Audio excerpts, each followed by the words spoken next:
SG Consultancy Services. Study MBBS in Russia, Philippines, Uzbekistan.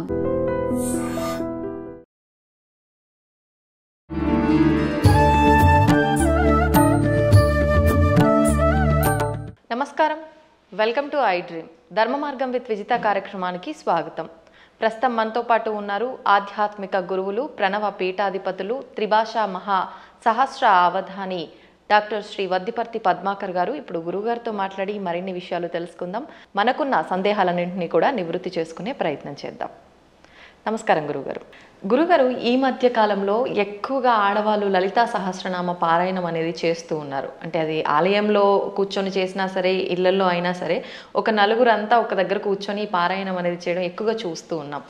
అయితే ముందు నుంచి లలితా సహస్రనామ పారాయణము ఇదంతా కూడా వైశిష్ట్యం ఉన్నప్పటికీ ఏదైనా ఒకరు మొదలు పెట్టారు అంటే దాని గురించి ఇంకెక్కువగా ఇప్పుడే కొత్తగా ఏదో ఉంది అనేటట్టుగా మాట్లాడుకుంటారు.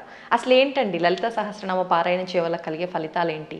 సృష్టౌ యా సర్గరూప జగదవన విధౌ పాలినీ యా చ రౌద్రీ సంహారే చాపి యస్యా జగదిదమఖిలం క్రీడనం యా పరాఖ్య పశ్యంతి మధ్యమాథో తదను భగవతీ వైఖరీ వర్ణరూప సాస్మద్వాచం ప్రసన్నా విధి హరిగిరిశారాధితాలంకరోతు.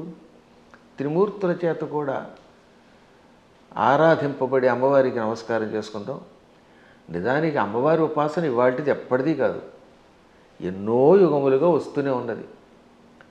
పార్వతీమాతని ఎంతో భక్తి శ్రద్ధలతో ఆరాధించినట్టుగా శ్రీరామచంద్రుడు పురాణాల్లో ఉంది.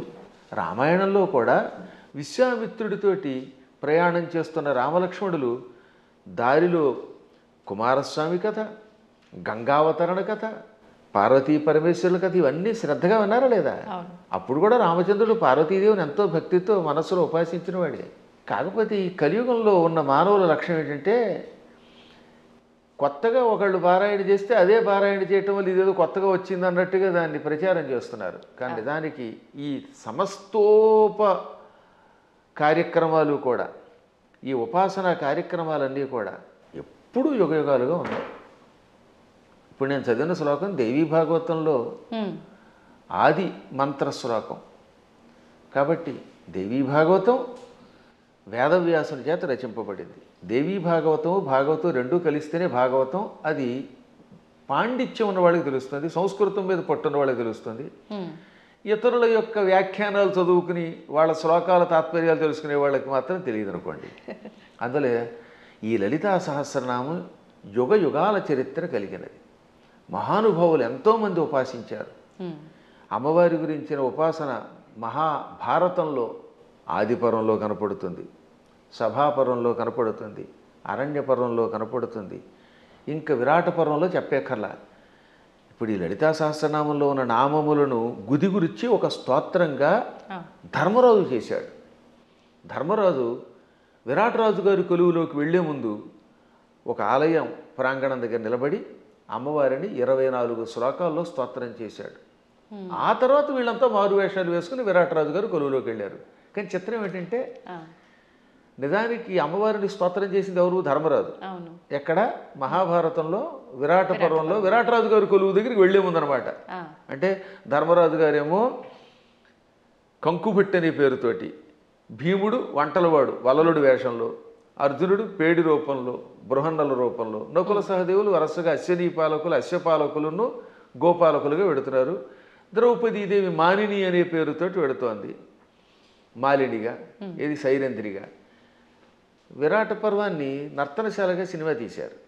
అందులో ఏం చేశారనమాట, ధర్మరాజు గారు అమ్మవారిని స్తోత్రం చేస్తే ద్రౌపది స్తోత్రం చేసినట్టుగా జననీ శివకామిని అని పాట పెట్టారు.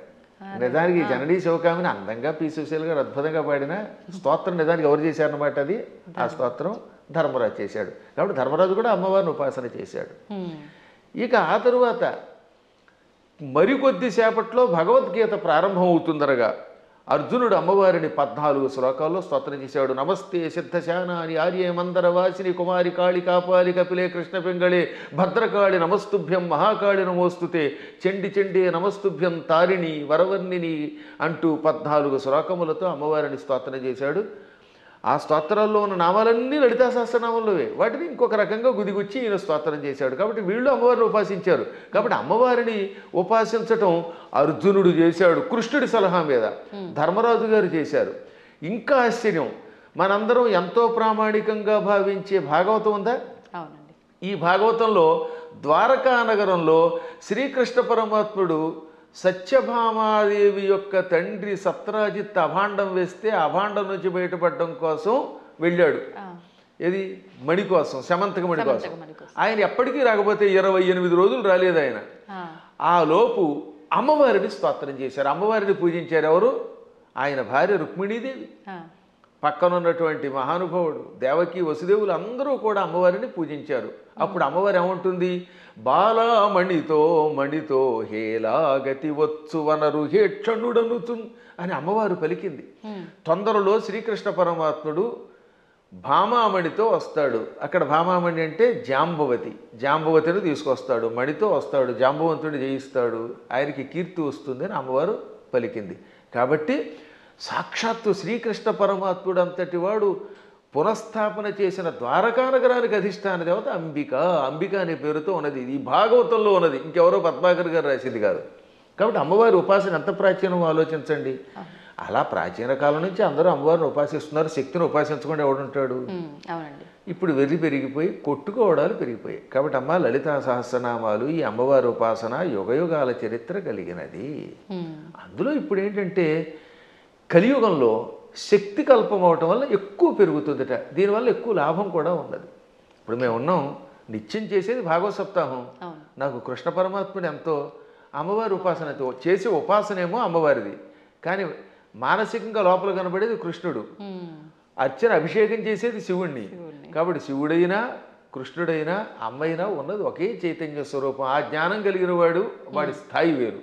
జ్ఞానం లేనప్పుడు రూపాలతో మాత్రమే కొట్టుకునే అజ్ఞానుల స్థాయి వేరు. అందుకే లలితా సహస్రనామం వీటికి అతీతమైన చైతన్య స్వరూపం అది.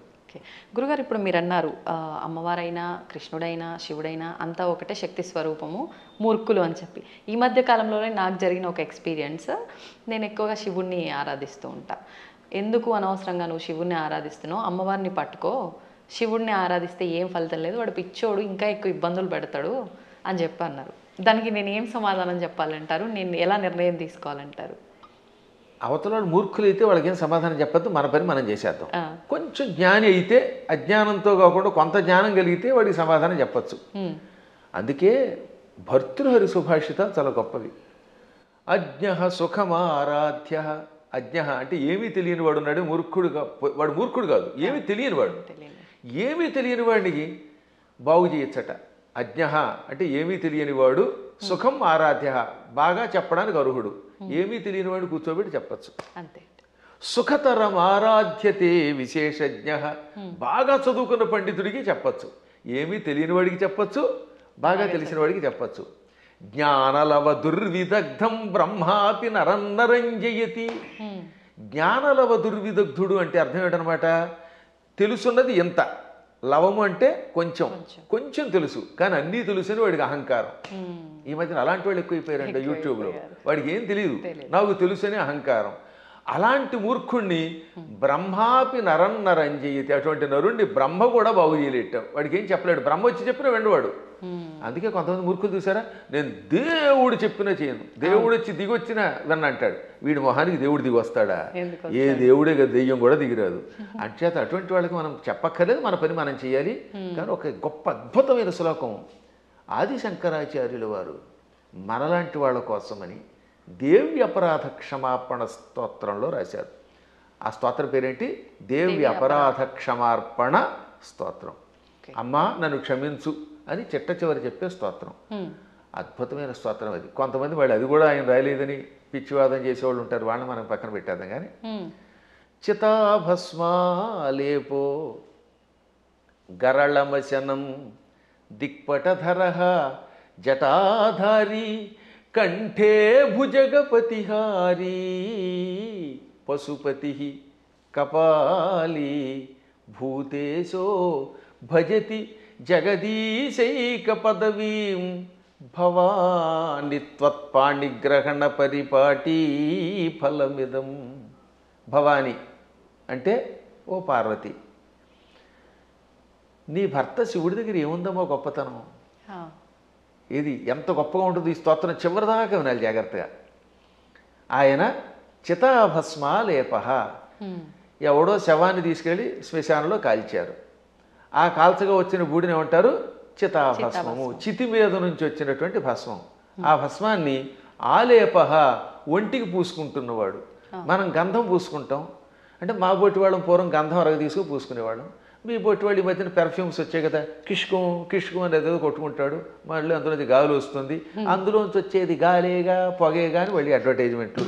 సరే ఏది ఏమైనా మొత్తం మీద సుగంధ ద్రవ్యాలు పూసుకుంటారు. ఆయన మాత్రం ఒంటికి ఏం చేస్తాడు? కాష్టంలో బూడిద పూసుకుంటాడు. పోని ఆహారం ఇడ్లీలో చపాతీలో బూరిలో గారెలో దద్దోజనో తిండు గరళ వశనం విషమే ఆహారంగా స్వీకరించాడు. ఇంకా మంచి బట్టలు కట్టుకుంటున్నాడా? కనీసం పద్మాకర్ గారైనా అంతో ఎంతో మంచి లాల్చీ వేశారు. కానీ ఆయన దిక్కులే వస్త్రం. దిక్కు అంటే తూర్పు మొదలుకు అన్ని దిక్కులు. పటము అంటే వస్త్రం. దిక్పటధర అంటే దిక్కులను వస్త్రముగా ధరించేవాడు. అదే దిగంబరుడు అంటే. దిక్కు అంబరహ దిగంబరహ. అంబరం అంటే వస్త్రం. దిక్కులు వస్త్రంగా ధరించేటంటే అర్థం ఏంటమ్మా? ఇప్పుడు ఉదాహరణకి ఈ గదే పద్మాకర్ గారికి బట్ట అంటే ఇంక వేరే వస్త్రం వేసుకోలేదు. అది దిక్కులు వస్త్రంగా ధరించేటంటే ఏ బట్టలు లేకుండా ఉన్నాడు. అక్కడికి అది అయిపోయింది. ఇక తర్వాత ఏమంటున్నాడైనా జటాధారి, చక్కగా క్రాఫ్ దువ్వుకోడు, కర్లింగులు లేవు, కటింగులు లేవు, జడలు అట్ల కట్టేసి ఉంటాయి. ఆ అట్టలు కట్టిన జడల్ని ధరిస్తున్నాడు.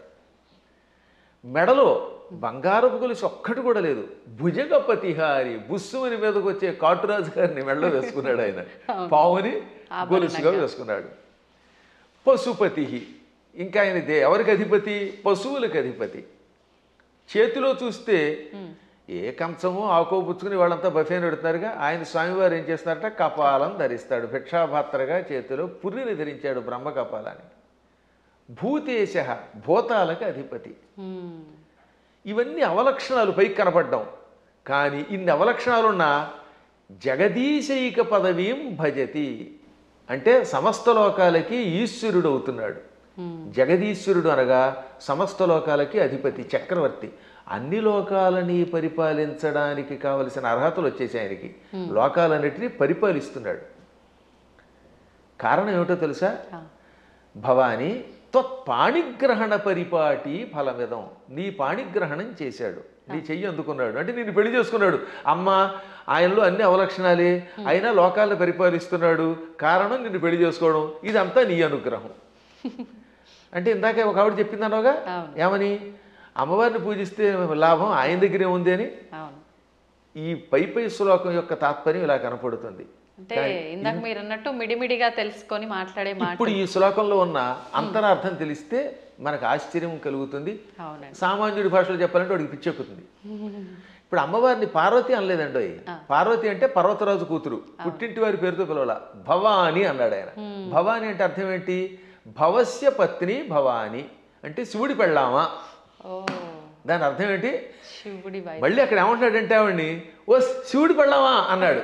మనకి ఏమనిపిస్తుంది? ఆవిడ పొగిడినట్టేం లేదు. మళ్ళీ వచ్చేసరికి నువ్వు ఎన్ని గొప్ప లక్షణాలు ఉన్నా, నీ వల్ల ఆయనకు గొప్పతనం వచ్చినా నువ్వు శివుడి పెళ్ళానివే. నీ అనేది నీప్ అని ఒకటి ఉంటుంది వ్యాకరణంలో. ఆ నీప్ అనేది కొన్నింటికి చేరితే భార్య అని అర్థం వస్తుంది. ఆ ఏ పదాలకి?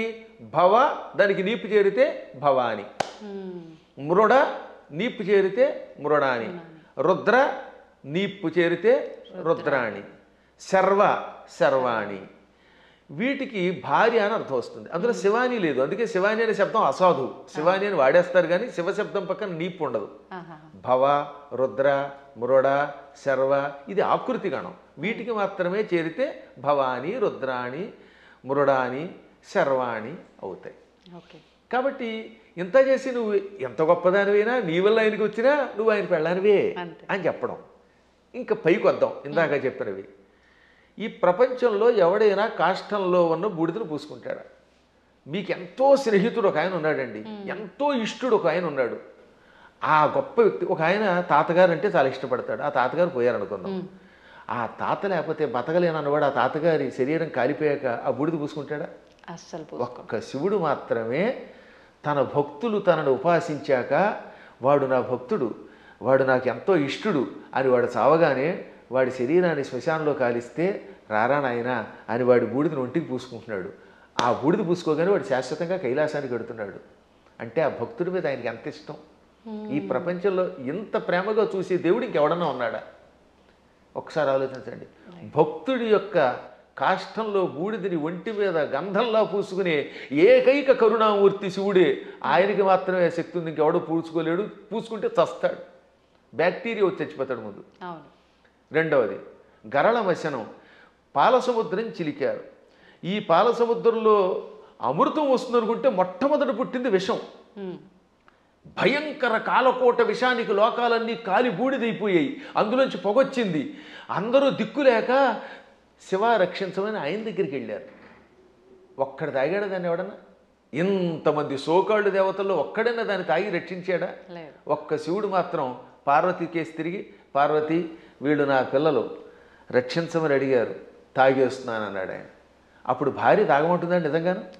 ఏ భార్య అయినా సరే, ఏమండి వాళ్ళకి మతి లేకపోతే మీకు మతి లేదా? బాబోయ్ నా మంగళసూత్రం గట్టిగా ఉండాలి, మీరు తాగద్దనాలా? కానీ ఆవిడే ఉంది, తాగేయండి అంది. అందుకే పోతన గారు అక్కడ ఒక అద్భుతమైన పద్యం రాశారు భాగవతంలో అష్టమస్కంధంలో. మృంగెడివాడు విభుండని. మింగేవాడు తన భర్తని తెలుసు. ఆ మింగేవాడు తన భర్త అని ఆవిడ తెలియదా? తెలుసు. మృంగెడిదియు గరళమనియు. ఆయన మింగేది గరళం, విషం తప్ప అమృతం కూల్ డ్రింకు కాదని ఆవిడికి తెలుసు. అది తాగితే ఏం జరుగుతుందో కూడా తెలుసు. అది ఇంకోటి ఎవడన్నా తాగితే చచ్చిపోతాడే తెలుసు. అయినా మేలని ప్రజకుల్ మృంగుమనే సర్వమంగళ మంగళ సూత్రంబునెంత మది నమ్మినదో. ఎంత అద్భుతమైన పద్యం. అయినా ఈ సృష్టి అంతా తన పిల్లలు, మా పిల్లలు బాగుండాలి, వాళ్ళ కోసం ఏమైనా పర్వాలేదు అని త్రాగమన్నది. తాగమండవే కాదు, తన మంగళసూత్రాన్ని అంత నమ్మింది. శివుడు నా మెడలో మంగళసూత్రం కట్టాడు, కట్టాక ఆయనకి ఏం అవ్వదు. నా మెడలో ఆయన కట్టిన మంగళసూత్రం ఉండగా ఈ విషం కూడా ఆయన ఏమీ చేయదనే నమ్మకంతో తాగమన్నదట. అది వాళ్ళ దంపత్య యొక్క బంధం. ఆ దంపతులు ఇద్దరిలో ఎవరు గొప్ప ఎవరు తక్కువ అంటే అది అజ్ఞానం. ఈవిడ వల్ల ఆయన, ఆయన వల్ల ఈవిడ. ఇంతకీ ఎందుకు చెప్తున్నానంటే నేను అంతటి కాలకోట విషమును టక్కన చేతిలోకి తీసుకుని ఇంత నేరేడు పండు ముద్దగా మార్చి మింగాడు ఆయన. మింగడం కూడా కంఠంలో ఎక్కడ పెట్టుకున్నాడు? సరిగ్గా ఈ కంఠం దగ్గర పెట్టాడు. లోపల లోకాలు ఉన్నాయట, బయట లోకాలు ఉన్నాయి. విషం బయట ఉంటే బయట ఉన్న లోకాలని బూడిద చేస్తుంది. కడుపులో కెడితే కడుపులో ఉన్న లోకాలు బూడిదైపోతాయి. ఇక లోకములు లేని ఏకైక స్థానం ఆయన కంఠాన్ని మాత్రమే అట్టే పెట్టాడు. కంఠంలో లోకాలు లేవు, అందుకని గొంతుకులో పెట్టాడు. ఇక్కడుంటే ఎవరికీ ప్రమాదం లేదు కనుక. ఇప్పుడు మీకు ఒక కాఫీ ఇస్తాం, తాగండి. తాగి నాలుక మీద కానీ కడుపులోకి కానీ పంపకుండా గొంతుకులో అట్టే పెట్టగలరా? అస్సలు సాధ్యం. గుట్టక వేస్తే టక్కన కిందకి దిగిపోవాల్సిందే, లేదా అతి కష్టం మీద నోట్లో పెట్టాలి. అది కూడా ఎంతసేపు పెట్టగలం? బయటనే ఉమ్మాలి, అవునా? అటువంటిది అంత కాలకోట విషయాన్ని ఇక్కడ బంధించే శక్తి ఏ దేవతకుంది? ఒక్క శివుడికి ఉన్నది. అందుకే తెల్లని శివుడి శరీరం కూడా, శివుడు కూడా చాలా అందంగా తెల్లగా ఉండేవాడు. ఈ విషం కంఠంలోకి వెళ్ళాక నీలంగా మారిపోయి శ్రీకంఠుడు గరళకంఠుడు అయ్యాడు. అది ఆయనకు ఒక ఆభరణం అయింది, కీర్తి తెచ్చిపెట్టింది. అందువల్ల గరళ వచనం అంటే అంతటి విషాన్ని ఆహారంగా స్వీకరించి గొంతుకులో పెట్టినవాడు ఆయన తప్ప ఎవడున్నాడమ్మా? ఇంకా ఆకాశాన్ని జుట్టుగా మార్చుకొని అట్లగట్టేలా జడలు పెట్టాడు. ఆకాశంలో ఉన్న మబ్బులు అవన్నీ ఆయనకి కేశములైపోయాయి. వ్యోమకేశుడు ఆయన, అందువల్ల జటాధారి. మెడలో వాసుకి అని పిలువబడే ఒక భయంకర సర్పాన్ని ఎవడు పెట్టుకోగలుగుతాడు? ప్రపంచంలో పాముల్ని భరించే శక్తి ఇద్దరుకుంది. ఒక ఆయన పాము మీద పడుకున్నాడు, శ్రీ మహావిష్ణువు ఆదిశేషుడి మీద. ఇంకోటి ఎవడు ఆయన భరించలేడు. ఆ వాసుకినేమో మెడలో ఈయన గొలుసులో వేసుకున్నాడు. అలా విషసర్పమును కూడా ఆభరణంగా ధరించావు. పశుపతి అంటే మనందరం పశువులం. జీవులందరినీ ఏమంటారు? పశువులు. ఇంగ్లీష్లో కూడా man is a social animal అంటారు, గుర్తుపెట్టుకోండి. సంస్కృతంలో కూడా అంతే. పశువులు జంతువునాం నరజన్మ దుర్లభం. ఈ జంతువులలో మానవ జన్మే దుర్లభము. కాబట్టి ఏ లాంగ్వేజ్లో అయినా సరే పశు శబ్దమునకు ప్రాణులు అని అర్థం. ప్రాణులందరినీ పరిపాలించేవాడు ఆయన పశుపతి అంటే.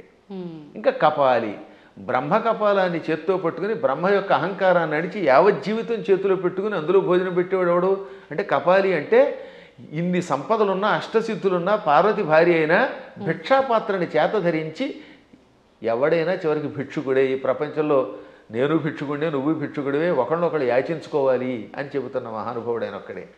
ఓకే. ఇంకా భూతేశ, భూతములంటే మీరు అనుకున్నట్టుగా హేహాన మీదకి వచ్చే భూతాలు కాదు, పంచభూతాలు. ఈ పృథివ్యాపస్తేజో వాయురాకాశములు, భూమి, అగ్ని, జలము, వాయువు, ఆకాశం అనే పంచభూతములు, ఇక ప్రాణులు, వీళ్ళందరికీ అధిపతి. అందుకే ఆయన జగత్తుకి ఈశ్వరుడు అయ్యాడు. అందువల్ల నువ్వేం చేసావు? ఆయన గొప్పతనం గ్రహించి ఆయన కోసం తపస్సు చేసి ఆయనే భర్త అవ్వాలని దగ్గరికి వెళ్ళి పార్వతి అని పేరున్నదానివి భవాని అయిపోయావు, ఆయన భార్యవి. అందుకే ఇప్పటికి కూడా ఇంగ్లీష్ వాళ్ళు మన సంస్కృత సంప్రదాయాల్లో కొన్ని పాటిస్తున్నారు. ఉదాహరణకి పద్మాకర్ గారి భార్య ఉంది, ఆవిడ ఏమన్నా మిసెస్ పద్మాకర్ అంటారా లేదా? అంటారు. రంగవేణి గారిని పిలవకుండా అంటే భవానీలాగా. పార్వతి కాస్త ఆయన భార్య అయ్యాక మిసెస్ శివ అయ్యింది, ఆ మాట భవానీ అన్నాం అంతే టెక్నిక్గా. అంటే ఎంత గొప్ప శక్తి! శివుడి భార్యని అనిపించుకోవడానికి ఇష్టపడుతోంది కానీ నేను పార్వతిని ఫలానా వాళ్ళ పుట్టింటి వారి సంబంధమైందని అనిపించుకోవడానికి ఆవిడ ఇష్టపడటం లేదు. ఈ లక్షణాలు ఆయనలో గొప్పవి కాబట్టే ఆయనని నువ్వు వరించావు, నీ వల్ల ఆయన పార్వతీ వల్లభుడయ్యాడు. ఈ విధంగా ఇద్దరు గొప్పవారే. ఇంక చివరిగా దిక్పటధరహ అంటే దిక్కులే వస్త్రములంటే మొత్తం ప్రపంచమంతా వ్యాపించినవాడు. అది వ్యాపిస్తే కదా బట్ట అయ్యేది. మీరు ఆలోచించండి, తూర్పు, పడమర, ఉత్తరం, దక్షిణం, ఆగ్నేయం, నైరుతి, ఈ వాయువ్యం, ఈశాన్యమని పిలువబడే దిక్కులు పైన కింద ఉన్నవి మనకు బట్ట అవ్వాలంటే మనం అంత శరీరం కలిగిన వాళ్ళు అయ్యి ఉండాలి. ఇప్పుడు నాకు ఈ గది బట్ట అవ్వాలంటే నేను గది అంతా నిండిపోవాలి, అప్పుడే ఈ గదిని నేను బట్టగా ధరించగలను. అవునా? అందువల్ల సర్వవ్యాపకుడని అర్థం. అటువంటి వాళ్ళ యొక్క గొప్పతనాన్ని గ్రహించలేక శివుడిని పూజిస్తే కష్టం వస్తాయి, పార్వతిని పూజించని, లేక పార్వతిని పూజించకు శివుడిని పూజించని, లేక ఈ ఇద్దరిని పూజించి విష్ణువుని పూజించగని, విష్ణువుని పూజించి వీళ్ళని పూజించకు అన్నాడంటే వాడు అజ్ఞాని, ఏ విధమైన ఉపాసనా బలం లేనివాడు. అందువల్ల వీటికి అతీతంగా సర్వవ్యాపకుడైన శివుడు ఆయన ఏకో దేవ, ఏకో దేవ కేశవో వా శివో వా, ఒకడే దేవుడు. నువ్వు శివుడను, కేశవుడను, పార్వతి అను, లేక లక్ష్మి అను, సరస్వతి అను, కుమారస్వామి అను, విఘ్నేశ్వరుడను, ఇన్ని రూపములతో కనపడుతున్న పరమాత్మ ఒక్కడే. గురుగారు, అంటే మాలాంటి జ్ఞానం లేని వాళ్ళము ఇలాంటి పిచ్చి ప్రశ్నలు వేయటంలో అర్థం ఉంది, వాదించడంలో అర్థం ఉంది. కానీ ఎంతో జ్ఞానం ఉండి నలుగురికి చెప్పే స్థాయిలో ఉన్నవాళ్ళు కూడా కొంతమంది శివకేశవుల ఇద్దరు భేదం చూపించి మేము శైవులము, మేము వైష్ణులము ఇలా మాట్లాడుతూ ఉంటారు కదా, మరి దాని గురించి ఏమంటారండి? అక్కడే అసలు వాళ్ళ జ్ఞానులు అనకూడదు, వాళ్ళు భక్తులు అంతే, మూఢభక్తులు. వాళ్ళు భక్తులే. మూఢభక్తి ఏం చేస్తుందో తెలుసా? ఆ రూపాన్ని తప్ప ఇంకోటి ఇష్టపడకుండా చేస్తుంది. మూఢభక్తి వల్ల కూడా ఎప్పుడో ఒకప్పుడు పరమాత్మ దగ్గరికి కడతారు అనుకోండి, అందులో సందేహం లేదు. జ్ఞానభక్తి కలిగిన వాడు అలా ఎందుకంటాడు? జ్ఞానంతో ఉన్నవాడు వాడు ఏ రూపం చూస్తే ఆ రూపంలోనే ఇంకోటి వస్తాడు. మహానుభావులైన ఋషుల్ని నేను చూశాను కదా, వశిష్ఠుడు ఉన్నాడు, రాముడిలో శివుని చూడగలిగాడు, శివుడిలో రాముడిని చూడగలిగాడు. కైలాసాల్లో వైకుంఠం చూడగలిగాడు, వైకుంఠంలో కైలాసాన్ని చూడగలిగాడు. అమ్మవారి దగ్గరికి వెళ్ళారు. దుర్వాసుడు అన్ని లోకాలకి వెళ్ళాడు, విశ్వామిత్రుడు అలా అన్నీ చూడగలిగాడు. వాళ్ళు జ్ఞానులు. ఇంకా మూఢభక్తులు అంటే ఏమిటనమాట? నేను ఆ రూపమును తప్ప ఇంక దేన్ని చూడండి అంటాడు ఆయన. ఆ ఆశ్చర్యం ఏమిటంటే తులసీదాస్ గారు తన ఆత్మచరిత్ర రాసుకున్నాడు. ఆయన బృందావనం వచ్చాడు, అక్కడ కృష్ణుడు కనపడగానే కళ్ళు మూసుకున్నట్ట. ఏమి నాయన నన్ను చూడగానే కళ్ళు మూసుకున్నావు, నన్ను ఎందుకు చూడటం లేదంటే నేను రామభక్తుడిని, రాముడి తప్ప ఆవిడ చూడన్నాడు. అప్పుడు ఆ కృష్ణుడు ఏమన్నాడు? రాముడైనా కృష్ణుడైనా నేనే కదా, నువ్వు భాగవతం చదివినవాడివి, నేను ఎన్నో అవతారాలు ఎత్తానని నీకు తెలుసు కదా అంటే అన్నీ నాకు అనవసరం, నువ్వే అన్ని రూపాలు, నువ్వే మత్స్యకూర్మాది సమస్త అవతారాలు ధరించావు, అయినా నేను రాముడి తప్ప చూడను, నాకు ఆ కోదండం పుచ్చుకుని ఏకపత్నిరతుడిగా ఉన్న రాముడే కావాలి, కృష్ణుడు వద్దన్నాడు. అప్పుడు ఆయన నవ్వి రాముడిగా, ఇది కృష్ణ విగ్రహంలో ఉన్న స్వామివారు రాముడిగా దర్శనమిచ్చాక అప్పుడు నమస్కరించాడు. అప్పుడు ఆయన కనువిప్పు కలగజేసి, పిచ్చివాడా, పువ్వులు వేరైనా ఏ పువ్వుతో చేసినా పూజ ఒకటే కదా, అంతే అండి. ఎదురుగుండా నువ్వు ఒక విగ్రహం పెట్టుకున్నావు, ఒక్కోసారి గన్నేరు పువ్వులు, ఒక్కోసారి మందార పుష్పాలు, మరోసారి ఏమో సంపంగులు ఇలా దొరుకుతాయి. ఏ పుష్పంతో పూజ చేసినా పూజ ఒకటే, పువ్వులు వేరైనా పూజ ఒకటే. అలాగే మూర్తులు వేరైనా అందులో ఉన్న చైతన్యం ఒకటే. ఈ మాత్రం జ్ఞానం లేకపోతే నీకు ఎప్పటికీ మోక్షం వస్తుందనగా అప్పుడు పశ్చాత్తాపంతో ఆయన రాముడైనా కృష్ణుడైనా ఒకటే అని హిందీలో ఒక స్తోత్రం రాశాడు. దాన్ని తెలుగులోకి అనువాదం చేసి శ్రీకృష్ణాంజనేయ యుద్ధం అని ఒక సినిమా ఉందిరండి. అందులో చాలా అద్భుతంగా రాశారు. ఘంటసాల వారు చాలా బాగా పాడారు. చిట్ట చివరిలో ఆంజనేయుడు జ్ఞానోదయం పొందినట్టుగా ఆ పాట పెట్టారు. పూలు వేరైనా పూజ ఒకటని నేటికి తెలిసెను ఓ దేవా, రాముడవైనా కృష్ణుడవైనా ఆదిదేవుడవు నీవేనయ్యా, రాముడవైనా కృష్ణుడవైనా ఆదిదేవుడవు నీవేనయ్యా, హరే రామ హరే కృష్ణ హరే రామ హరే కృష్ణ హరే రామ హరే కృష్ణ. అందుకని మన వాళ్ళు హరే రామ హరే కృష్ణ అన్నారు. పరమాత్మ ఒకటే. కానీ మూఢత్వం ఉన్నంత వరకు, పూర్వజన్మ యోగం ఒకటి ఉన్నంత వరకు చచ్చిన ఈ సత్యాన్ని వాడు అంగీకరించలేదు. కర్మ. ఏ నదుల్లో కూడానండి అదే గంగాజలం, గంగ ఓ చోట, ఇంకో చోట కృష్ణ, ఓ చోట గోదావరి, మొత్తం మీద నీరే. కొంచెం భేదాలు ఉంటాయి. ఎందుకనంటే ఆ ప్రాంతాన్ని బట్టి, మూలికలు బట్టి. గంగ గంగే, ఇంకో దక్షిణ గంగ గంగే. కానీ వీటిలో ఎన్ని కొలుస్తున్నాయి? మనం కూడా అలాగే మూర్తులలో ఉన్నప్పుడు ఆ భేదాలను బట్టి ఒక్కొక్క రూపంలో ఒక్కొక్క పని చేస్తాడు. కానీ చిట్ట చివరికి వచ్చేసరికి అన్నీ ఒకటే. కృష్ణుడు చెప్పాడా లేదా? చిట్ట చివరికి నేనే అన్నాడు ఆయన. భగవద్గీతలో విభూతి యోగంలో ఎవరెవరిలో ఏ విభూతి ఉందో అది నేనేం చెప్పాడు ఆయన. యద్యద్విభూతివత్సర్వం తత్తదూర్జితమేవవా. ఎవరెవరిలో ఏ శక్తులు ఉన్నాయో నావే అని చెప్పడానికి వరుసగా చెప్పుకొచ్చాడు అనమాట. మృగాణాంచ మృగేంద్రోహం, జంతువులలో సింహాన్ని నేను, మృగాలలో సింహాన్ని నేను. వైనతేయశ్చ పక్షిణాం, పక్షులలో గరుత్మంతుణ్ణి నేను. ప్రహ్లాదశ్చాపి దైత్యానాం, రాక్షసులలో ప్రహ్లాదుణ్ణి నేను. అలా కవులలో ఉసినసుణ్ణి అంటే శుక్రాచార్యుణ్ణి నేను. బుద్ధిమంతులలో బృహస్పతిని నేను. చివరికి బృహస్పతి శుక్రుడు కూడా ఆయనే. అలాగే శంకరశ్చాపి రుద్రాణం, ఏకాదశి రుద్రుల్లో శంకరుణ్ణి నేను. అర్థమైందా? చివరికి శివుడు కూడా నేనే. ఆ విధంగా సమస్తం నేనే. కాబట్టి ఆయన కానిదంటూ ఏమీ లేదు. గురుగారు, భగవంతుడు ఇప్పుడు ఇన్ని రూపాల్లో ఉన్నాడు. శివుడైనా విష్ణువైనా భేదమే లేదు. కానీ విష్ణుమూర్తి అవతారాలలోనే, కొన్ని అవతారాలలో, దశావతారాలలో రాముడు కృష్ణుడు కూడా ఆయన అవతారమే. కానీ వాళ్ళు దేవుళ్ళు కాదు, మానవులు. వాళ్ళు దేవుళ్ళు అనకూడదు, ధర్మానికి ప్రతిరూపాలుగా మనం భావించాలి అని అంటూ ఉంటారు. దాన్ని ఎలా తీసుకోవచ్చు అంటారు? ఇది ఒక పెద్ద సమస్య అని చెప్పాను కదా. ఈ పెద్ద ఎవడికి వాడు మేధావి అయిపోవడం వల్ల వచ్చిన పని. భగవంతుడు శ్రీ మహావిష్ణువు 22 అవతారాలు ఎత్తాడు. ఎన్ని? 22. ఈ 22లో 21 అవతారాలు అంశ అవతారాలు అంటారు. ఒక్క అవతారం పరిపూర్ణ అవతారం.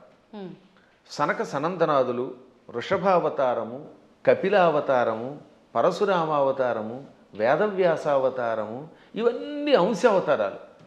వాటిలో ఈ మత్స్యావతారం, కూర్మావతారం, వరాహావతారం, నరసింహావతారం, రామావతారం, ఇది పరశురామావతారం, ఇవన్నీ కూడా. ఒక్క కృష్ణుడు మాత్రం సంపూర్ణ అవతారం. కాబట్టి అందరూ అనుకున్నట్టుగా 10 కాదు అవతారాలు.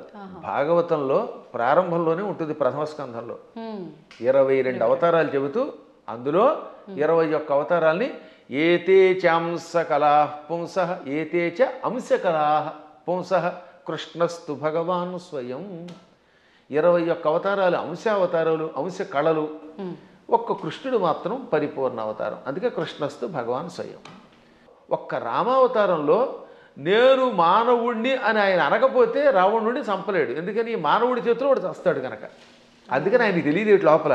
ఆయన పరమాత్మని ఆయనకి తెలియకపోతే ఇన్ని పనులు ఎలా చేసాడండి? ఎంతమందికి శాప విముక్తి కలగజేశాడు, ఎంతమందిని వైకుంఠానికి పంపించగలిగాడు. కానీ పైకి చెప్పకూడదు. అందువల్ల పరమాత్మ నటించాలి లోపల. అందుకని మర్యాద పురుషోత్తముడుగా ఆత్మానం మానుషం మన్యే రామం దశరథాత్మజం. దేవతలంతా చిట్ట చివర వచ్చి ఏది రావణవధ అయిపోయాక నువ్వు విష్ణువు అంటే మీరు ఏదో విష్ణువు అంటున్నారు, అదేని పొగుడుతున్నారు, నాకు తెలియట్లేదు. నేను మాత్రమే అనుకుంటున్నాను, నన్ను నేను మానవుడు అనుకుంటున్నాను. ఆత్మానం అంటే నన్ను మానుషం మన్యే, మనిషిగా భావిస్తున్నాను. మన్యే అంటే భావిస్తున్నాను, అనుకుంటున్నాను. పైగా ఎవరట? రామం దశరథాత్మజం, దశరథుడు కొడుకేని రాముడు అనుకుంటున్నాను. మీరెవరో అంటున్నారంటే అప్పుడు శివుడు వచ్చామన్నాడు. అక్కడ భలే చెప్తాడండి వాల్మీకి. షడర్థ నయన శ్రీమాన్ అన్నారు శివుణ్ణి. ఏమన్నారు? షడర్థ నయన. అసలు ఇటువంటి పదాలు వాల్మీకి తప్ప ఎవరు రాయలేరు, కవులు కాబట్టి బాగా రాస్తారు.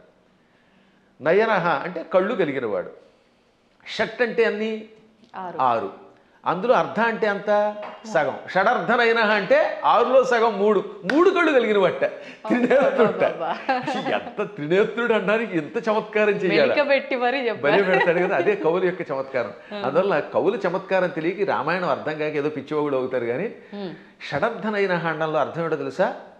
6ని 3గా చేశాడు, 6 శత్రువుల్ని 3గా చేశాడు. ఆ 3ంటిని సూర్యచంద్రులు అగ్నిగా మార్చి కళ్ళుగా పెట్టుకున్నాడు. వీటిల్లో సూర్యుడు స్వయం ప్రకాశకుడు, చంద్రుడు సూర్యుడు యొక్క కాంతి సేకరించి చల్లదనం ఇస్తాడు. ఈ 3 ఆయన దేన్నైనా భస్మం చేస్తాడు. అంటే కామక్రోధ లోభ మోహ మద మాత్సర్యాలనే శత్రువుల్ని 3 ముద్దలు చేసి ఈ 3 ముద్దల్ని కూడా ప్రజలకి త్రిగుణముల రూపంలో ఇచ్చి త్రిగుణములతో కూడిన ప్రజల్ని త్రిగుణాతీతుల్ని చెయ్యగలిగే శ్రీమాన్ సంపదలు కలిగిన వాడు శివుడు. అసలు శివుడి యొక్క వైభవాన్ని, దాని గురించి ఇప్పుడు మీకు ధర్మ సందేహాల్లో కాబట్టి క్లుప్తంగా చెబుతున్నాను. కానీ దీనికి ఎంతో వ్యాఖ్య చేయొచ్చు. అటువంటి శివుడు, నాయన నువ్వు సాక్షాత్తు విష్ణువువి, దేవతలంతా ప్రార్థించటం వల్ల రాముడిగా అవతరించి దుష్ట శిక్షణ శిష్టరక్షణ చేసావు తప్ప సామాన్యుడు కాదు అని చెబితే దశరథుడు మళ్ళీ వచ్చి ఆయన్ని స్తుతించాడు, బ్రహ్మాదులు స్తుతించారు. అప్పుడు అర్థం అవట్లేదా ఆయన సాక్షాత్తు స్వామిని? కాబట్టి అవేమో ఏదో మానవ అవతారాలంటే ఎలా ఒప్పుకుంటాం? మానవుడిగా అవతరించి మానవుడిగా నటించి ధర్మమును లోకమునికి ఇచ్చిన ఆది విష్ణువు. అది మర్చిపోకూడదు మనం. మళ్ళీ మనకి ఇలాంటి అనుమానాలు మనకి రాకుండా, రాముడు నేను మానవుడన్నా మనకు అనుమానం రాకుండా ఉండడానికి శివుడు మొదలైన వాళ్ళకే చెప్పించాడు. చిట్ట చివర పట్టాభిషేకంలో ఏం చెప్పాడు వాల్మీకి? ఆదిదేవో మహాబాహు హరిర్నారాయణ ప్రభు సాక్షాద్రామో రఘుశ్రేష్ఠ శేషో లక్ష్మణ ఉచ్యతే. ఇది పట్టాభిషేకంలో చిట్ట చివరి శ్లోకాలు. ఆదిదేవుడు, మహావీరుడు, సాక్షాత్తు విష్ణువు, ఆయనే రాముడిగా పుట్టుకొచ్చాడు. ఆయన విశేషణాలు: ఆదిదేవ, మహాబాహు, సాక్షాత్ నారాయణ ప్రభు, రామ రఘుశ్రేష్ఠ. ఎన్ని విశేషణాలు చూడండి. మళ్ళీ ఆ శ్లోకాలు 1-2 సార్లు వినాలి. ఆదిదేవో మహాబాహురు హరిరి నారాయణ ప్రభు సాక్షాత్ రామ రఘుశ్రేష్ఠ.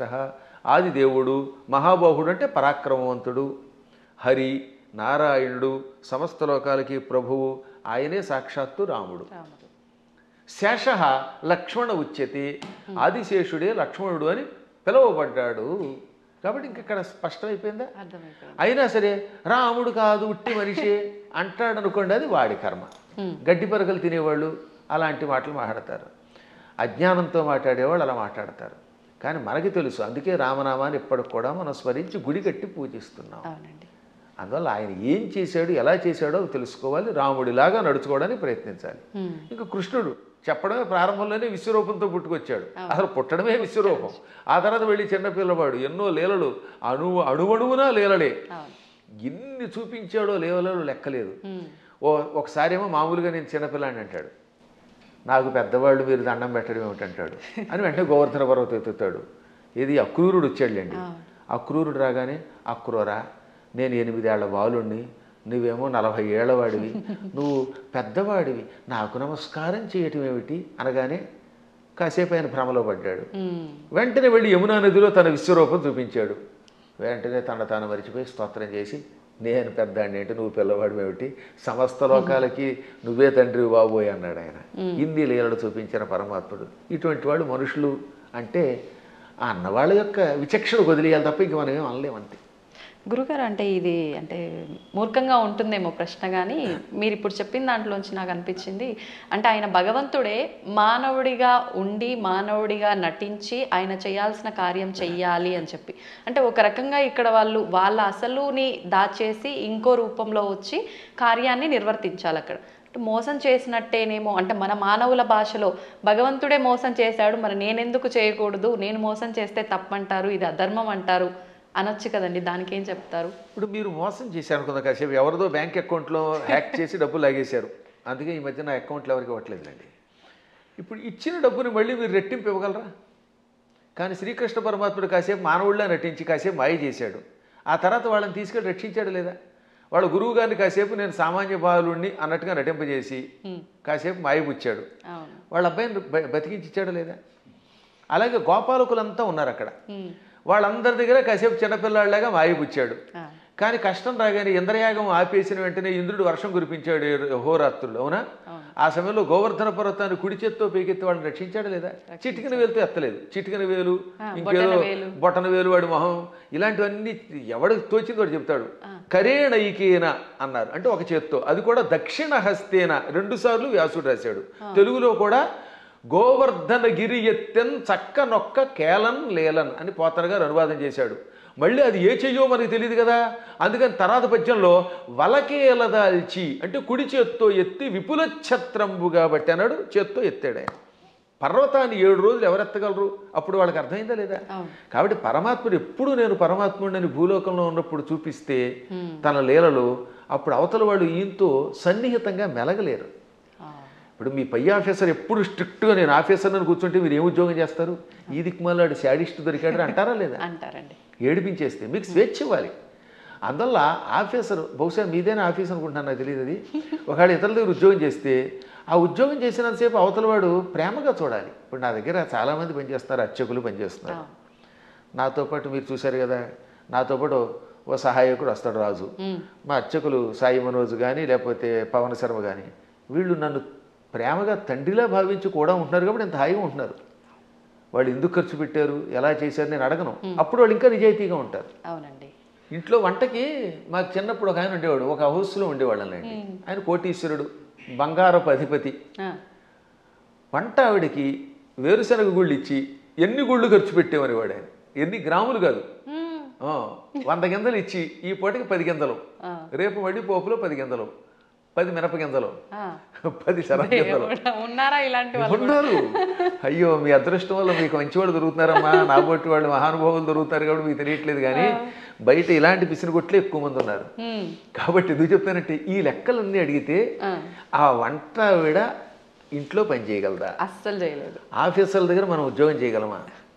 అందువల్ల ఏమవుతానమాట వాళ్ళు బిగుసుకుపోయి స్ట్రిక్ట్గా ఉండి అనుక్షణం ఏడిపిస్తే మనం చేయలేము. అందుకని పరమాత్మ స్నేహితుడిగా, కొడుకుగా, కొన్ని చోట్ల తండ్రిగా, కొన్ని చోట్ల మిత్రుడిగా, కొంతమందికి భర్తగా, మరికొంతమందికి ఇంకో రకంగా, ఇన్ని రకాలుగా నటించి వాళ్ళల్లో ఒకడై సామాన్యుడిలో ఉన్నాడు. అది ప్రేమగా వాళ్ళతో నటించడం తప్ప మోసం చేయటం కాదు.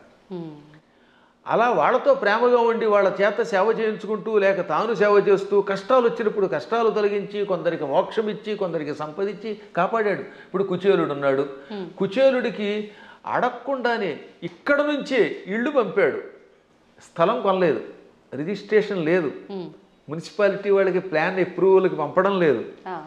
కుచేలుడి దగ్గర గుప్పుడు అడుగులు తినగానే అక్కడ ఆయన ఇంట్లో, కుచేలుడి యొక్క నగరాన్ని ఇప్పుడు పోరుబందర్ అంటారు, గాంధీ గారి కుటుంబానికి దగ్గరలోనే ఉంటుంది అది, ఆ ఆలయం ఇప్పటికి కూడా. అది కుచేలుడి ఇల్లు, 7 అంతస్తుల బిల్డింగ్ ఇచ్చేసాడు. అలా ఇవ్వగలిగితే అప్పుడు మనం చెయ్యాలి. అందువల్ల మనం మోసం చెయ్యడం ఎలాగా అనేది కథల్లో నేర్చుకుంటున్నాం, కానీ ప్రేమ చూపించడం, మహిమలు చూపించడం నేర్చుకోవట్లేదు.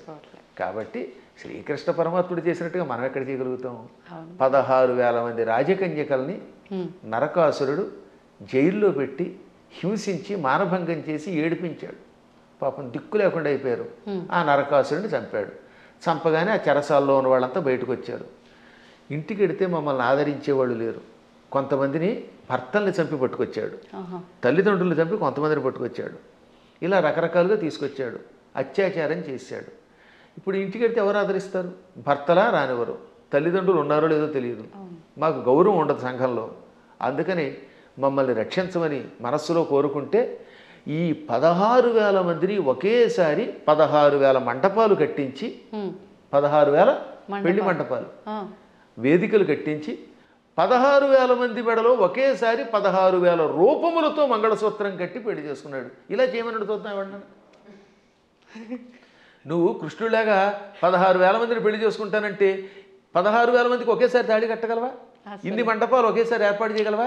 అందరి ఇళ్లలో ఉండగలవా? వాళ్ళందరినీ ఇలా గౌరవంతో కాపాడగలవా? చేయలేవు నీ మొహం. అందువల్ల కృష్ణుడితో పోల్చుకోవాలంటే నీ లెవెల్ అలా ఉండాలి. ఇంకొక విషయం చెప్పాలి ఇక్కడ. ఒక రోజున నారదుడు అంతటి వాడికి అనుమానం వచ్చింది. ఇందులో భాగవతంలోనే, మళ్ళీ ఇంకో పురాణం కాదు, భాగవతంలోనే ఒక రోజున నారదునికి కృష్ణుడి మీద అనుమానం వచ్చింది. ఏది ఇంత నిత్యం నారాయణ అని ఆయనకు కూడా మాయ. ఇదే మాయ అంటే.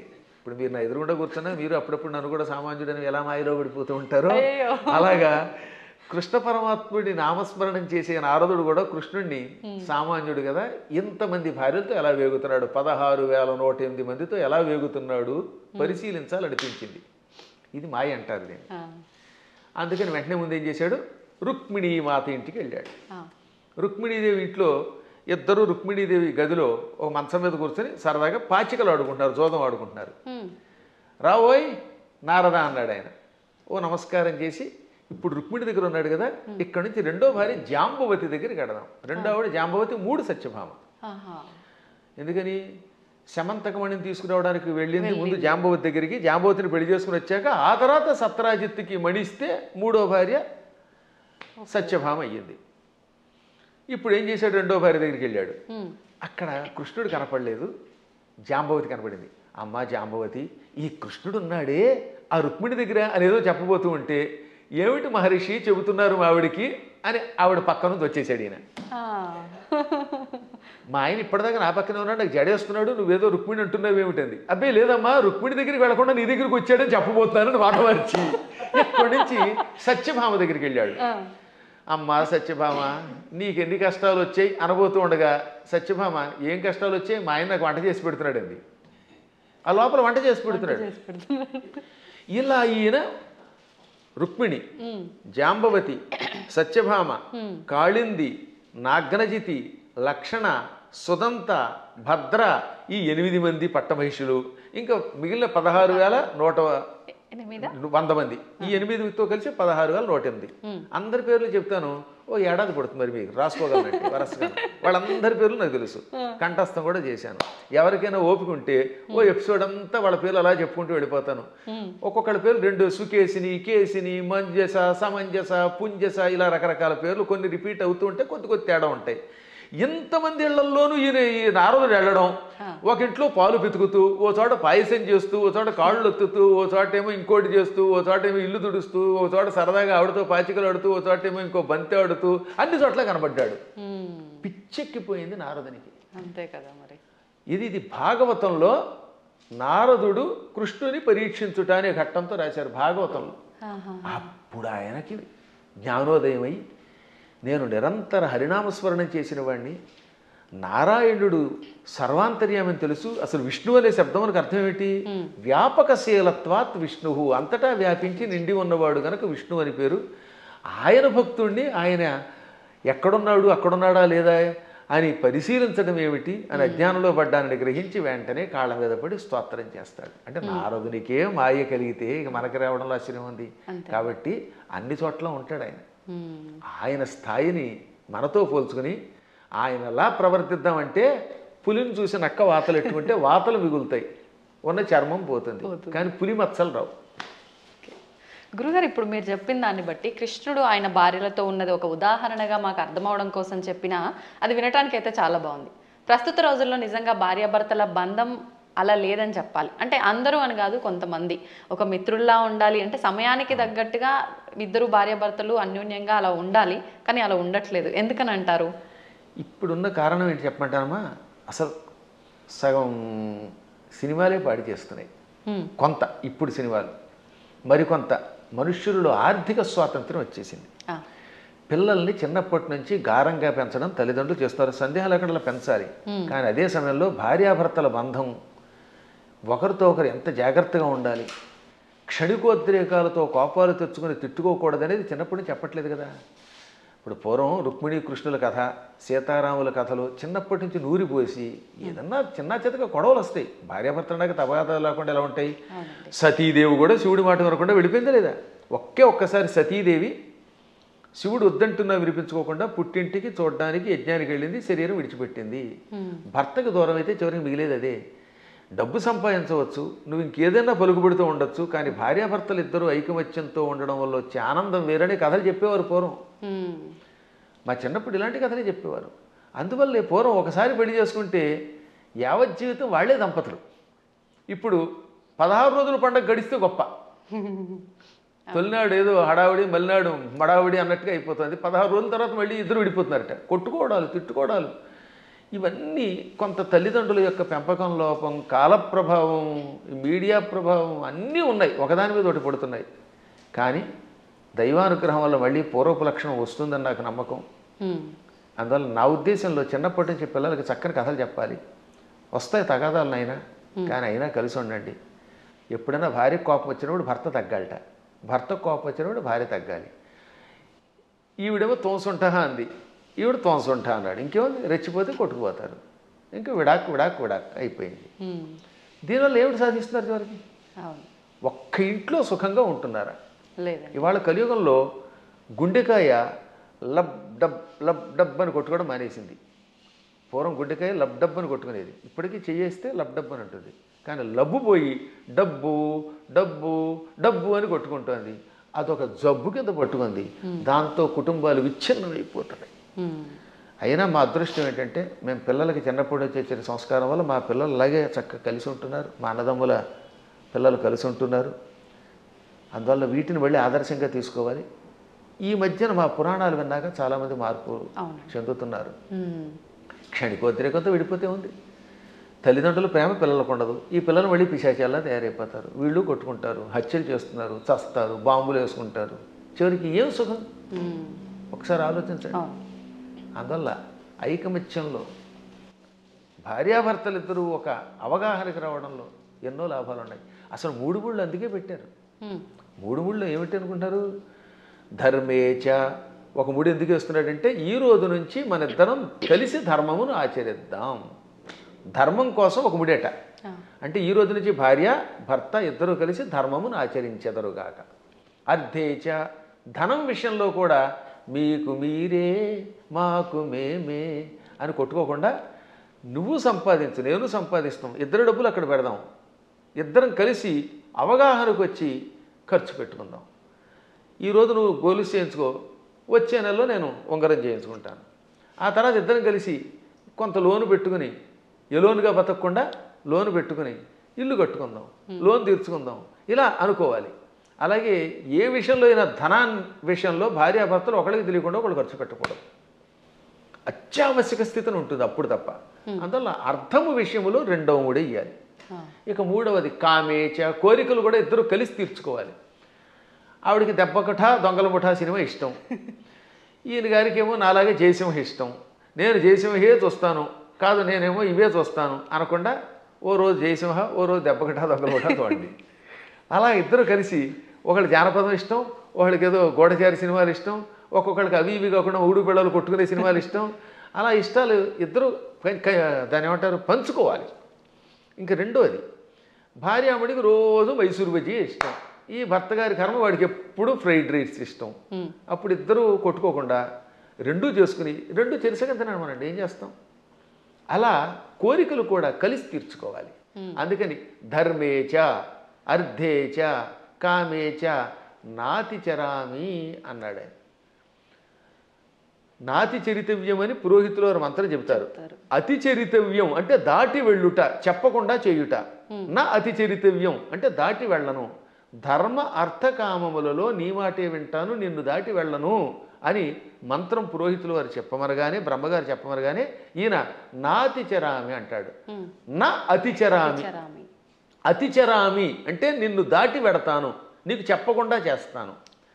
నా అతిచరామి కలిస్తే సవర్ణ దీర్ఘసంధి. నా అతి అది నైతత్పురుషం సమాసంలో, అది నాతి అవుతుంది. నాతి చరామి అంటే నిన్ను దాటి వెళ్ళను, నీకు చెప్పకుండా చేయనని ప్రతిజ్ఞ చేస్తున్నాడు మొగుడు. భర్త గారు భార్యామణికి 3 ముళ్ళు వేసి ఏమంటున్నాడు? ధర్మ అర్థకామములలో నిన్ను దాటి వెళ్ళను, నీకు చెప్పకుండా చేయనని ప్రతిజ్ఞ చేశాడు. ఆవిడ ఆనందపడిపోయి ఆహనా భర్త ఎంట అనుకుంటోంది. ఇంకా ఆ మాట మీద ఆయన నిలబడాలి, ఈవిడ నిలబడాలి. అప్పుడు ఎంత బాగుంటుందండి. పెద్దవాళ్ళు ఇంట్లో ఉండకుండా తరివేస్తే ఏమిటి లాభం? తల్లిదండ్రుల్ని పూజించడం, అత్తమామల్ని పూజించడం వల్ల పెద్దవాళ్ళు ఒక అండ. వాళ్ళు అలాగే ఉండాలి. మూర్ఖత్వంతో కోడల మీద పెత్తనం చేయకూడదు. ఈ రోజులో పెత్తనం ఎవడు ఒప్పుకుంటాడు? మీరు ₹1,00,00,000 జీతం ఇచ్చినా సరే ఒక్కరోజు ఏదన్నా అంటే వాళ్ళకి మండిపోతుంది. నేను చూశాను కదా, మన దగ్గర పనిచేసే అసిస్టెంట్లకి ఇచ్చినంతకాలమే ఆనందం. ఎప్పుడన్నా ఎరా ఈ పూట ఎందుకు అగరత్ వెలిగించలేదంటే నేను ఎందుకు వెలిగించాలని అంటాడు వాడు. ఎవరి మాట ఎవరు వింటలేదమ్మా. మేము చూస్తున్నా, నాకంటే మీకు బాగా తెలుస్తుంది. ఎందుకంటే మేము కొంచెం పురాణం రంగంలో ఉంటాం. మా దగ్గరకు వచ్చిన వాడు ఎక్కడికి పోడు. కానీ మీరు చూస్తారు ఛానల్స్ ఉన్నాయి అనుకుందాం. ఛానల్స్లో పైవాడు ఏదనంటే మన్నాడే ఉద్యోగం మానేడు ఇంకో ఛానల్. ఇది కాదు అది, అది కాదు ఇది. బోల్డ్ స్టూడియోలు, బోల్డ్ యూట్యూబ్లు, బోల్డ్ యూట్యూబ్లు ఎవడో వినడం. అలాంటి చోట కొంచెం జాగ్రత్తగా అవగాహనతో ఉండాలి. అప్పుడు కుటుంబాలు నిలబడతాయి, పిల్లలు బాగుపడతారు. మన పిల్లల కోసమైనా బాగుపడద్దా? గురుగారు, ఇప్పుడు మీరు ఇందాకే అన్నారు, నేను మళ్ళీ ఆ ప్రశ్నే అడుగుతున్నాను. అంటే పెంపకం కరెక్ట్గా లేదు అని అంటే, మిగతా మతాలలో కనుక తీసుకుంటే చిన్నప్పటి నుంచే వాళ్ళ గ్రంథాలని, ఆ గ్రంథంలో ఉన్న జ్ఞానాన్ని వాళ్ళకు చదువు తర్వాత చదువుకి ముందర ఒక గంట అది ఒక క్లాస్ లాగా పెట్టి అలాంటివి చేపించే విధానం చూస్తున్నాం. మన దగ్గరకు వచ్చేసరికి ఈ మధ్య కాలంలో ఎక్కువగా ఇలాంటి పెద్దవాళ్ళు చెప్తుంటే వింటున్నారు. అది ఎంతవరకు వింటున్నారు, ఎవరు వింటున్నారు అంటే పెద్దవాళ్ళే వింటున్నారు. దానికి గంట అరగంట చెప్పడం కదా, వాళ్ళు క్రూరత్వం నేర్పిస్తారు చిన్నప్పటి నుంచి. అది తప్ప ఇంకోటి లేదు. కొన్ని మతాలు ఉన్నాయి, వాడి మతం పొద్దు నుంచి సాయంత్రం దాకా నూరిపోయటం, తేడా వస్తే ఇతర మతస్థుల్ని చంపడానికి ప్రయత్నిస్తారు. అంత మూఢత్వంతో బోధించవలసిన అవసరం కలియుగంలో మనకు కూడా వచ్చింది. ఇప్పుడు మనం బోధించట్లేదు. పిల్లలు బొట్టు పెట్టుకోకపోతే ఒప్పుకుంటున్నాం మనం. పిల్లలు గొడ్డలిపూ తిరుగుతామంటే తిరుగు అంటున్నాం మనం. స్వేచ్ఛ కాదనట్లేదు, ఎవరి బట్టలు వాడవే. కానీ కొంతైనా మనల్ని రక్షించుకునేలా చేసుకోవాలి. ఇప్పుడు ఎవరి స్వేచ్ఛను ఎవరు కాదంటారు? ఎవరి ఇష్టమైన బట్టలు వాళ్ళే కట్టుకుంటాం. నాకు కాషాయమే ఇష్టం, నేను ఒక రకమైన సన్యాసి జీవితం గడుపుతున్నాను, కుటీచక జీవితం అని చెప్పి నేను ఇలా చేస్తాను, మీరు అలా చేయండి కాదని అంటారు. కానీ కొంత జాగ్రత్త వహించాలి. అందుకని చిన్నప్పటి నుంచి పిల్లలు ఏం చేయాలంటే, మనం మన పిల్లల మీద ఎంత ప్రేమ ఉన్నా బొట్టు పెట్టుకోకపోతే, విభూతి పెట్టకపోతే, లేదా నీ సంప్రదాయంలో ఊర్ధ్వపుండ్రం పెట్టకపోతే ఆ పూట అన్నం పెట్టకు. కఠోరంగా ఉండాలి వాళ్ళలాగే, ఇతరులాగే. అలా అన్నం పెట్టే ముందు బొట్టు ఉంటేనే అన్నం పెట్టామనుకోండి, వాళ్ళు చిన్నప్పటి నుంచి బొట్టు పెడతారు. కానీ మనం అబ్బబ్బా సర్వమత సమానత్వం అంటే ఎక్కడ సర్వమత సమానత్వం? వాడు ప్యాంట్ లిపి కాల్చి చంపేశారు మొన్న పెహల్గాంలో. అంత క్రూరత్వంగా ఉంటున్నారు వాళ్ళు. కాబట్టి చిన్నప్పటి నుంచి మనం కూడా నేర్పవలసిందే. ప్రతిదినము భారత భాగవత కథలు, శివాజీ మహారాజు లాంటి వాళ్ళ కథలు చెప్పవలసిందే. ప్రతిదినము ఏదో ఒక స్తోత్రం ఎంతోసేపు చదవవలసిందే. అది చదివితేనే వాడు స్కూల్కి వెళ్ళాలి, అది చదివితేనే వాడికి అన్నం పెట్టాలి, అది చదివితేనే వాడికి ఏదైనా చేయాలి. అది చదవనంత వరకు వాడికి టీవీ కూడా పెట్టకూడదు. ఇలా మనం 10 ఏళ్ళు అలవాటు చేసాం అనుకోండి చిన్నప్పుడు, ఇంకా తర్వాత వాడు అలవాటు పడిపోతాడు. మా చిన్నప్పుడు మా నాన్నగారు పురాణములు చెబుతూ ఉంటే, ఆయన మంచి కంఠంతో చక్కగా స్పష్టంగా చెబుతూ ఉంటే విని మేము ఇంకా అక్కడ దాని మీద ఆసక్తి పొందామా లేదా? అవునండి. అందువల్ల తల్లిదండ్రులు పిల్లలకి అది నేర్పాలి. ఇప్పుడు ఈ మతమును, మన మతమును మన పిల్లలకి నేర్పడం అనేది ఉందే, అది ఇంకో దానికో కాదు, కనీసం బ్రతకడానికి అవసరం అయిపోయింది. నువ్వు బతకాలంటే నేర్చుకోవాల్సిందే. లేదా ఆ మతం మారు, లేదా చంపేస్తాడు. భవిష్యత్తులో ఒకటే, నీ మతమును అనుసరించి నువ్వు గట్టిగా నిలబడకపోతే వాళ్ళ మతంలోకైనా వెళ్ళాలి, లేదా వాళ్ళ చేతిలో చావాలి. రెండే మిగిలాయి.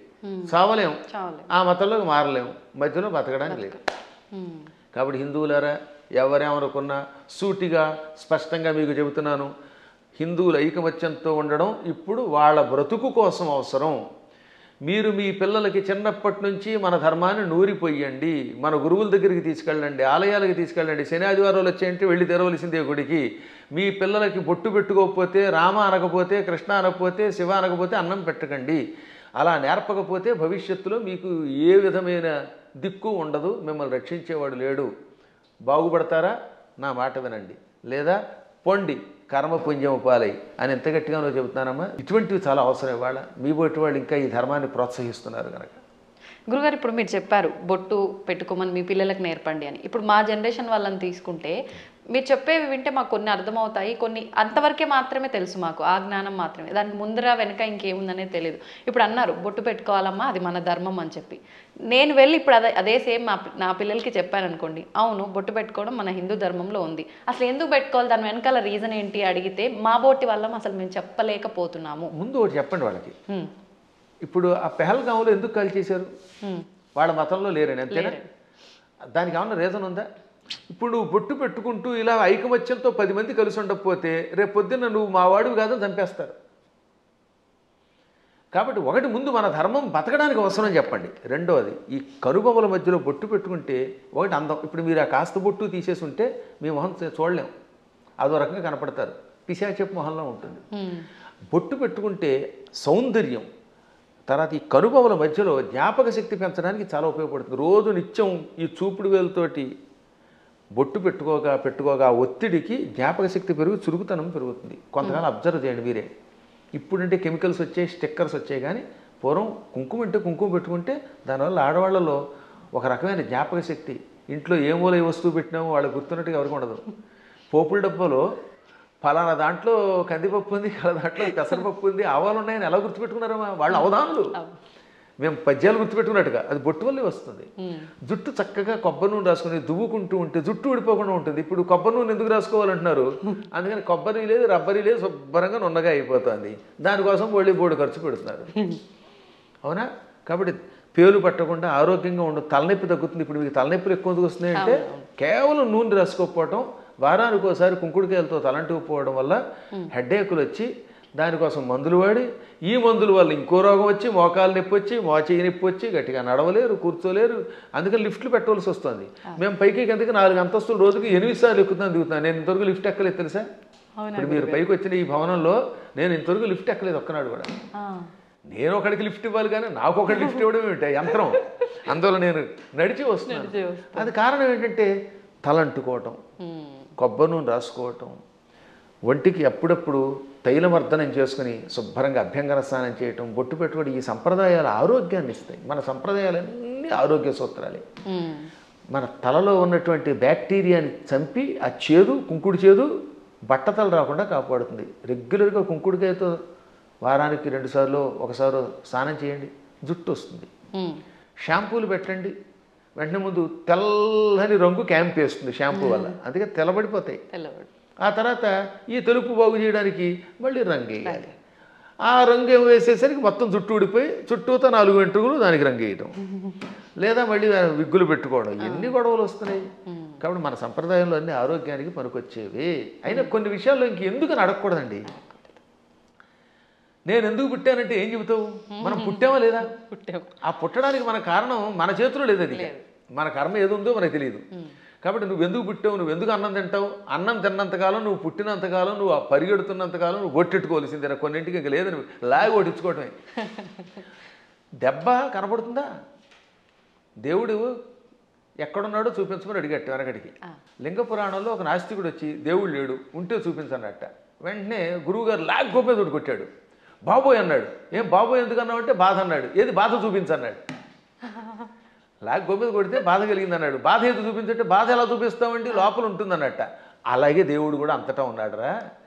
ఈ బాధలో, ఆనందంలో, వెలుతురులో, జలంలో ఉన్నది ఆ చైతన్యమే. అది లేకుండా పుట్టావు. లేకపోతే ఎముకల పోగు, ఆ ఎముకల పోగు మీద మళ్ళీ రకరకాల నరాలు, ఆ నరాలను అంటి పెట్టుకుని చీము, నెత్తురు, మాంసం, కండరాలు, మోకాళ్ళల్లో గుజ్జు, మా చేతుల్లో గుజ్జు, కళ్ళల్లో, గుడ్లల్లో చూపు, ఇవన్నీ పెట్టి పైన చర్మం పెట్టి ఓ సౌందర్యం ఇచ్చాడు ఈ శరీరానికి. ఒక్కసారి ఆశ్చర్యంగా ఉంటుంది మనకి. దీని కింద ఎన్ని నాడులు, మనం తిన్న అన్నం గిలకొట్టబడి జీర్ణమై రక్తంగా మారుతుందా, ఆ రక్తం వీటన్నిటికుండా ప్రవహిస్తున్నదా. అసలు ఎంత అద్భుతమైన యంత్రం. ఈ యంత్రాన్ని ఇంకెవడన్నా రీప్లేస్ చేయగలడా? మోకాళ్ళ చెప్పులు మారిస్తే ఒరిజినాలిటీ ఎక్కడ ఉంటుంది? వంగలేవు, కూర్చోలేవు నువ్వు. ఈ ముక్కు మారిస్తే దీంట్లో ఉన్న ఉండవు. ఇటువంటి శరీరం ఒక్కసారి స్తంభించిపోతే ఎందుకు పనికిరాకుండా అయిపోతే అది ఎందుకు పనికిరాకుండా కుళ్ళిపోతుంది. మళ్ళీ దీన్ని కుళ్ళిపోయి పాడైపోవడానికి వీలుగా లోపల బ్యాక్టీరియా పెట్టాడు. పురుగులు వచ్చి తగలబెట్టకపోతే, కాల్చకపోతే, ఈ శరీరం కొంతకాలం అలా మూలండిపోతే లోపల కొత్త పురుగులు పుట్టి దీన్ని తినేసి మళ్ళీ అవి నాశనం అయిపోతాయి. శుద్ధి చేసి వెళ్ళిపోతుంది. అటువంటి ఈ అస్థిపంజరాన్ని దీని మీద ఇన్ని రకాలైన విశేషాలని పెట్టి సృష్టి కొంతకాలం నడిపిస్తూ మళ్ళీ వీడు వెళ్ళిపోయాక ఎక్కడికి వెళ్ళాడో తెలియకుండా చేసే అపూర్వమైన ఆ అద్భుత దివ్యశక్తే పరమాత్మ అంటే. కాబట్టి వాడు అంతటా ఉన్నాడు. పిల్లలకి పిడివాదం కాకుండా చిన్నప్పటి నుంచి కనుక నేర్పితే 8 ఏళ్ళు వచ్చాక మనం నేర్పలేము. బై బర్త్ చిన్నప్పటి నుంచి బొట్టు, బొట్టు, కట్టు, వాడికి స్తోత్రాలు నేర్పాలి. ఇప్పుడు నేను ఉదాహరణ చూస్తాను. మా మనవడు ఉన్నాడు, మా మనవరాలు ఉండేది. వాళ్ళు రామ అనకుండా అన్నం తినరు. వాళ్ళ అమ్మ నాన్న అలా పెంచుతున్నారు. శివాజీ మహారాజుకి జై అంటాడు మా మనవడు వచ్చి కత్తి తీసి. ఆ శివాజీ కథలు నేర్పారు. ఆ రకంగా చిన్నప్పటి నుంచి నేర్పితే ఖచ్చితంగా ఈ మార్గంలో వస్తారు. నేర్పినారని దరిద్రులు కొంతమంది ఉంటారు, కొంతమంది క్రూరులు. ఆ కమ్యూనిస్టులు మనమేం బాగు చేయలేము. వాళ్ళు నికృష్టులు, వాళ్ళ పక్కన వదిలేద్దాం, అది వాళ్ళ కర్మ. కానీ ముందు మన ప్రయత్నం మనం చేయాలి. గురుగారు, ఇప్పుడు మీరు ఇందాక అన్నట్టుగా పిసినారి కానివ్వండి, ఇలాంటి మూర్ఖులు నాస్తికులు కానివ్వండి, ఇదంతా అంటే వాళ్ళ కర్మను బట్టే వచ్చారు అనుకోవచ్చా? మరి లేదు అంటే ఇప్పుడు మీరు చెప్పినట్టుగా పెంపక లోపము అలా కూడా అనుకోవచ్చా? దీనిలో చాలా పనిచేస్తాయి. పెంపకంలో కొంత లోపం, వాళ్ళ పూర్వకర్మలు కొన్ని, చుట్టుపక్కల వాతావరణం కొన్ని, పరిస్థితులు కొన్ని, ఇవన్నీ కర్మల యొక్క ఫలితాలు. అందుకే కొంతవరకు మనం మన ప్రభావంతో మార్చొచ్చు అండి. చెప్పగా కొంత మారుతారు, అంతా మారదు. కానీ అలాగే కొన్ని చూడగా ఎప్పటికో కొంతమంది మారుతారు. కొన్ని పుట్టుకతో వచ్చే దరిద్ర లక్షణాలు ఉంటే అవి చచ్చేదాకా మారవు. అందుకే వాటిని ఏమంటారు? నైసర్గికములు అంటారు. నిసర్గ అంటే బై బర్త్ వచ్చేదాన్ని. పూర్వం మీరు ఎప్పుడన్నా సోషల్ స్టడీస్ చదివితే భారతదేశానికి నైసర్గికంగా హద్దులే ఉన్నాయి అంటే ఏంటి? సహజంగా ఏర్పడినవి అని అర్థం. కాబట్టి నిసర్గ అంటే పుట్టుకతో వచ్చే సహజ లక్షణము.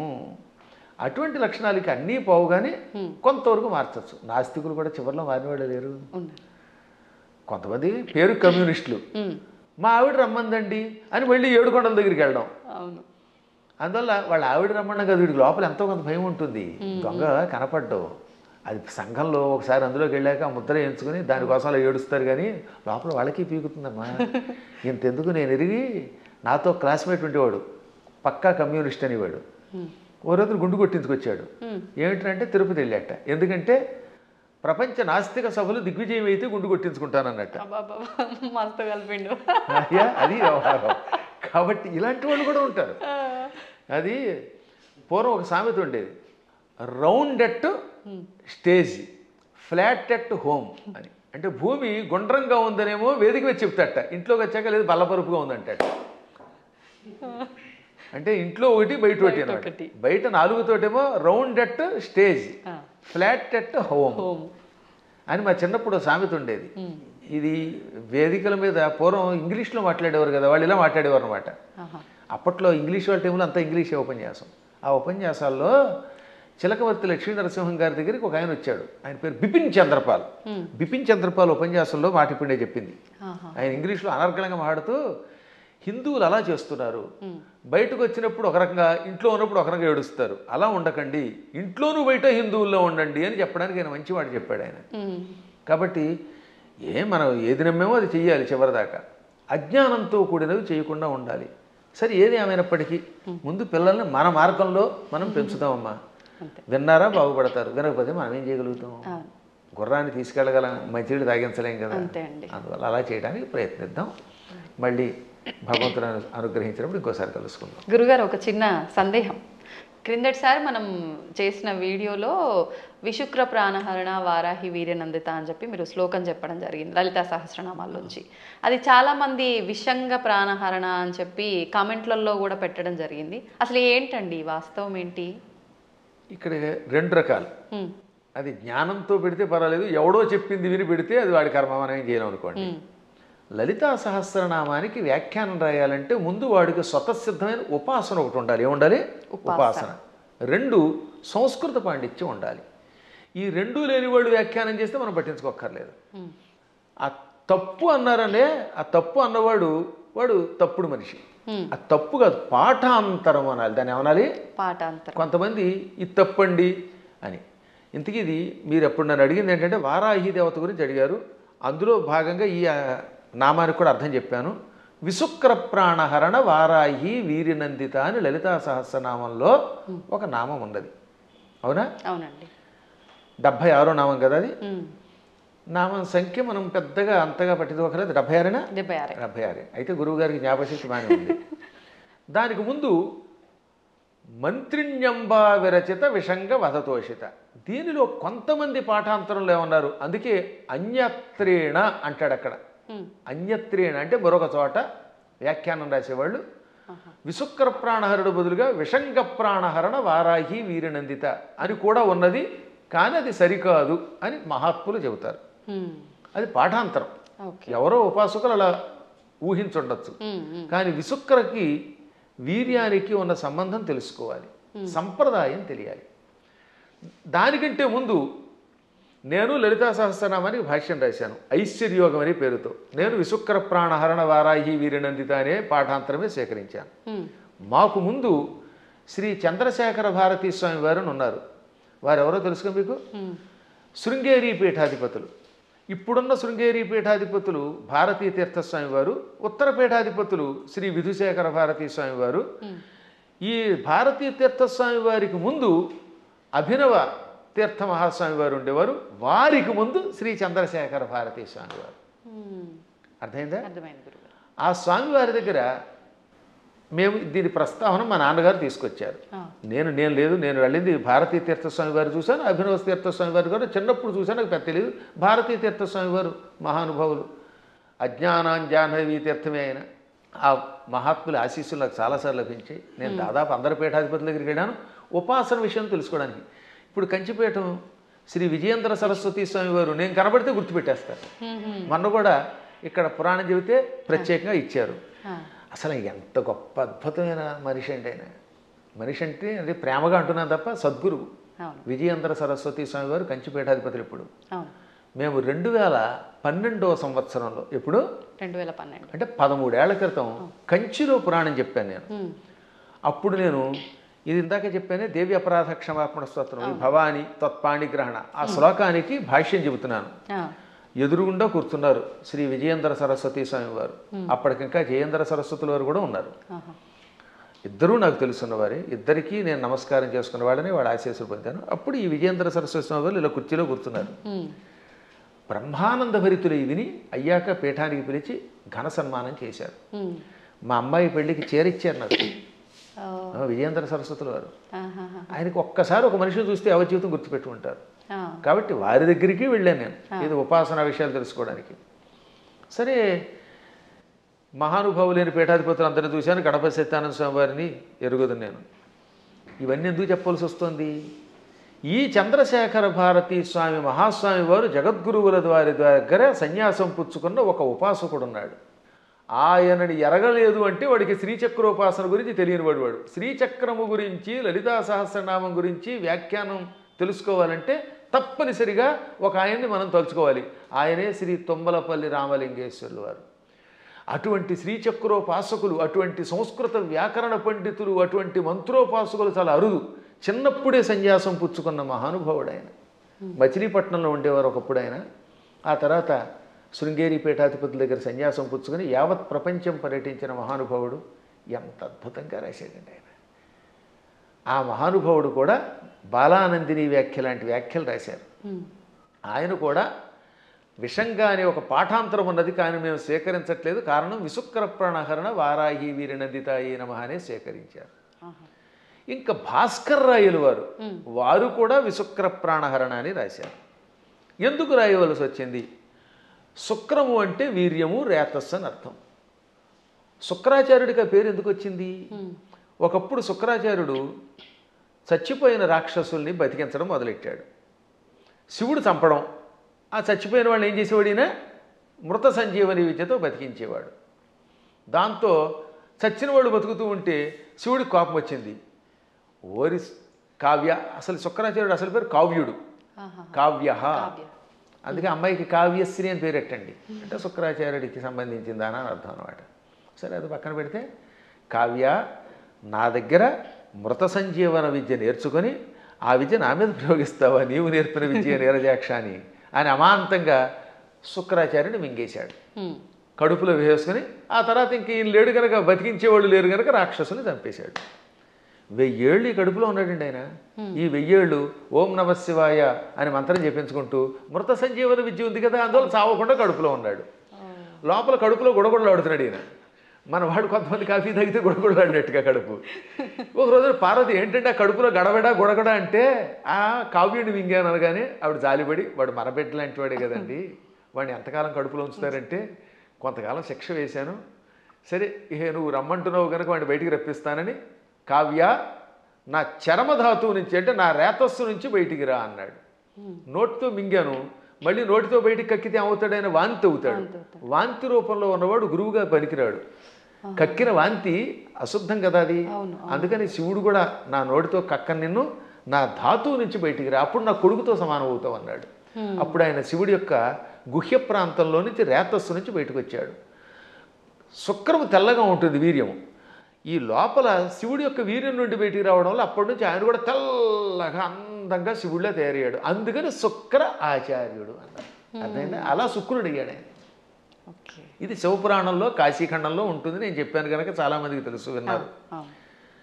ఇప్పుడు శుక్రం అంటే ఏమిటనమాట? వీర్యము. అందువల్ల ఆయనకు శుక్రుడిని పేరు వచ్చింది. విశుక్రము అంటే విపరీతమైన విశేషమైన అర్థం. వి అనే అక్షరమునకు ఆ ఒక్క అక్షరానికి విశేషమైన వికల్పమైన శుక్రము కలిగినవాడు. అంటే వాడికి విపరీత కామం, చాలా ఎక్కువ రేతస్సు ఉండేది. దాంతో వాడు ఇష్టం వచ్చినట్టు తిరిగేవాడు. ఇప్పుడు వాడు చావాలంటే ఏమవ్వాలి? ఆయుధాలకి చావాడు. వాడిలో ఉన్న రేతస్సంతా లాగేస్తే వాడు చచ్చిపోతాట. అది వాడికి వరం. అందుకని వారాహి దేవత ఏం చేసింది, మొత్తం వాడి శరీరంలో మనం చూడండి స్ట్రా వేసి డ్రింక్ తాగేసినట్టుగా తన కోరలతో, వారాహి దేవత తన కోరలతో వాడి శరీరాన్ని గుచ్చి వాడిలో ఉన్న వీర్యం అంతా తాగివేసింది. ఇక్కడ వీర్యం అంటే పరాక్రమము, రేతస్సు, రెండు అర్థాలు. వీర్య శబ్దానికి బలం అని కూడా అర్థం. అందుకే వీర్యము అంటే రాముడిలో వీర్యం ఉందంటే అక్కడ బలం ఉన్నదని అర్థం అనమాట. ఆ బలాన్ని, సత్వాన్ని తాగేసింది.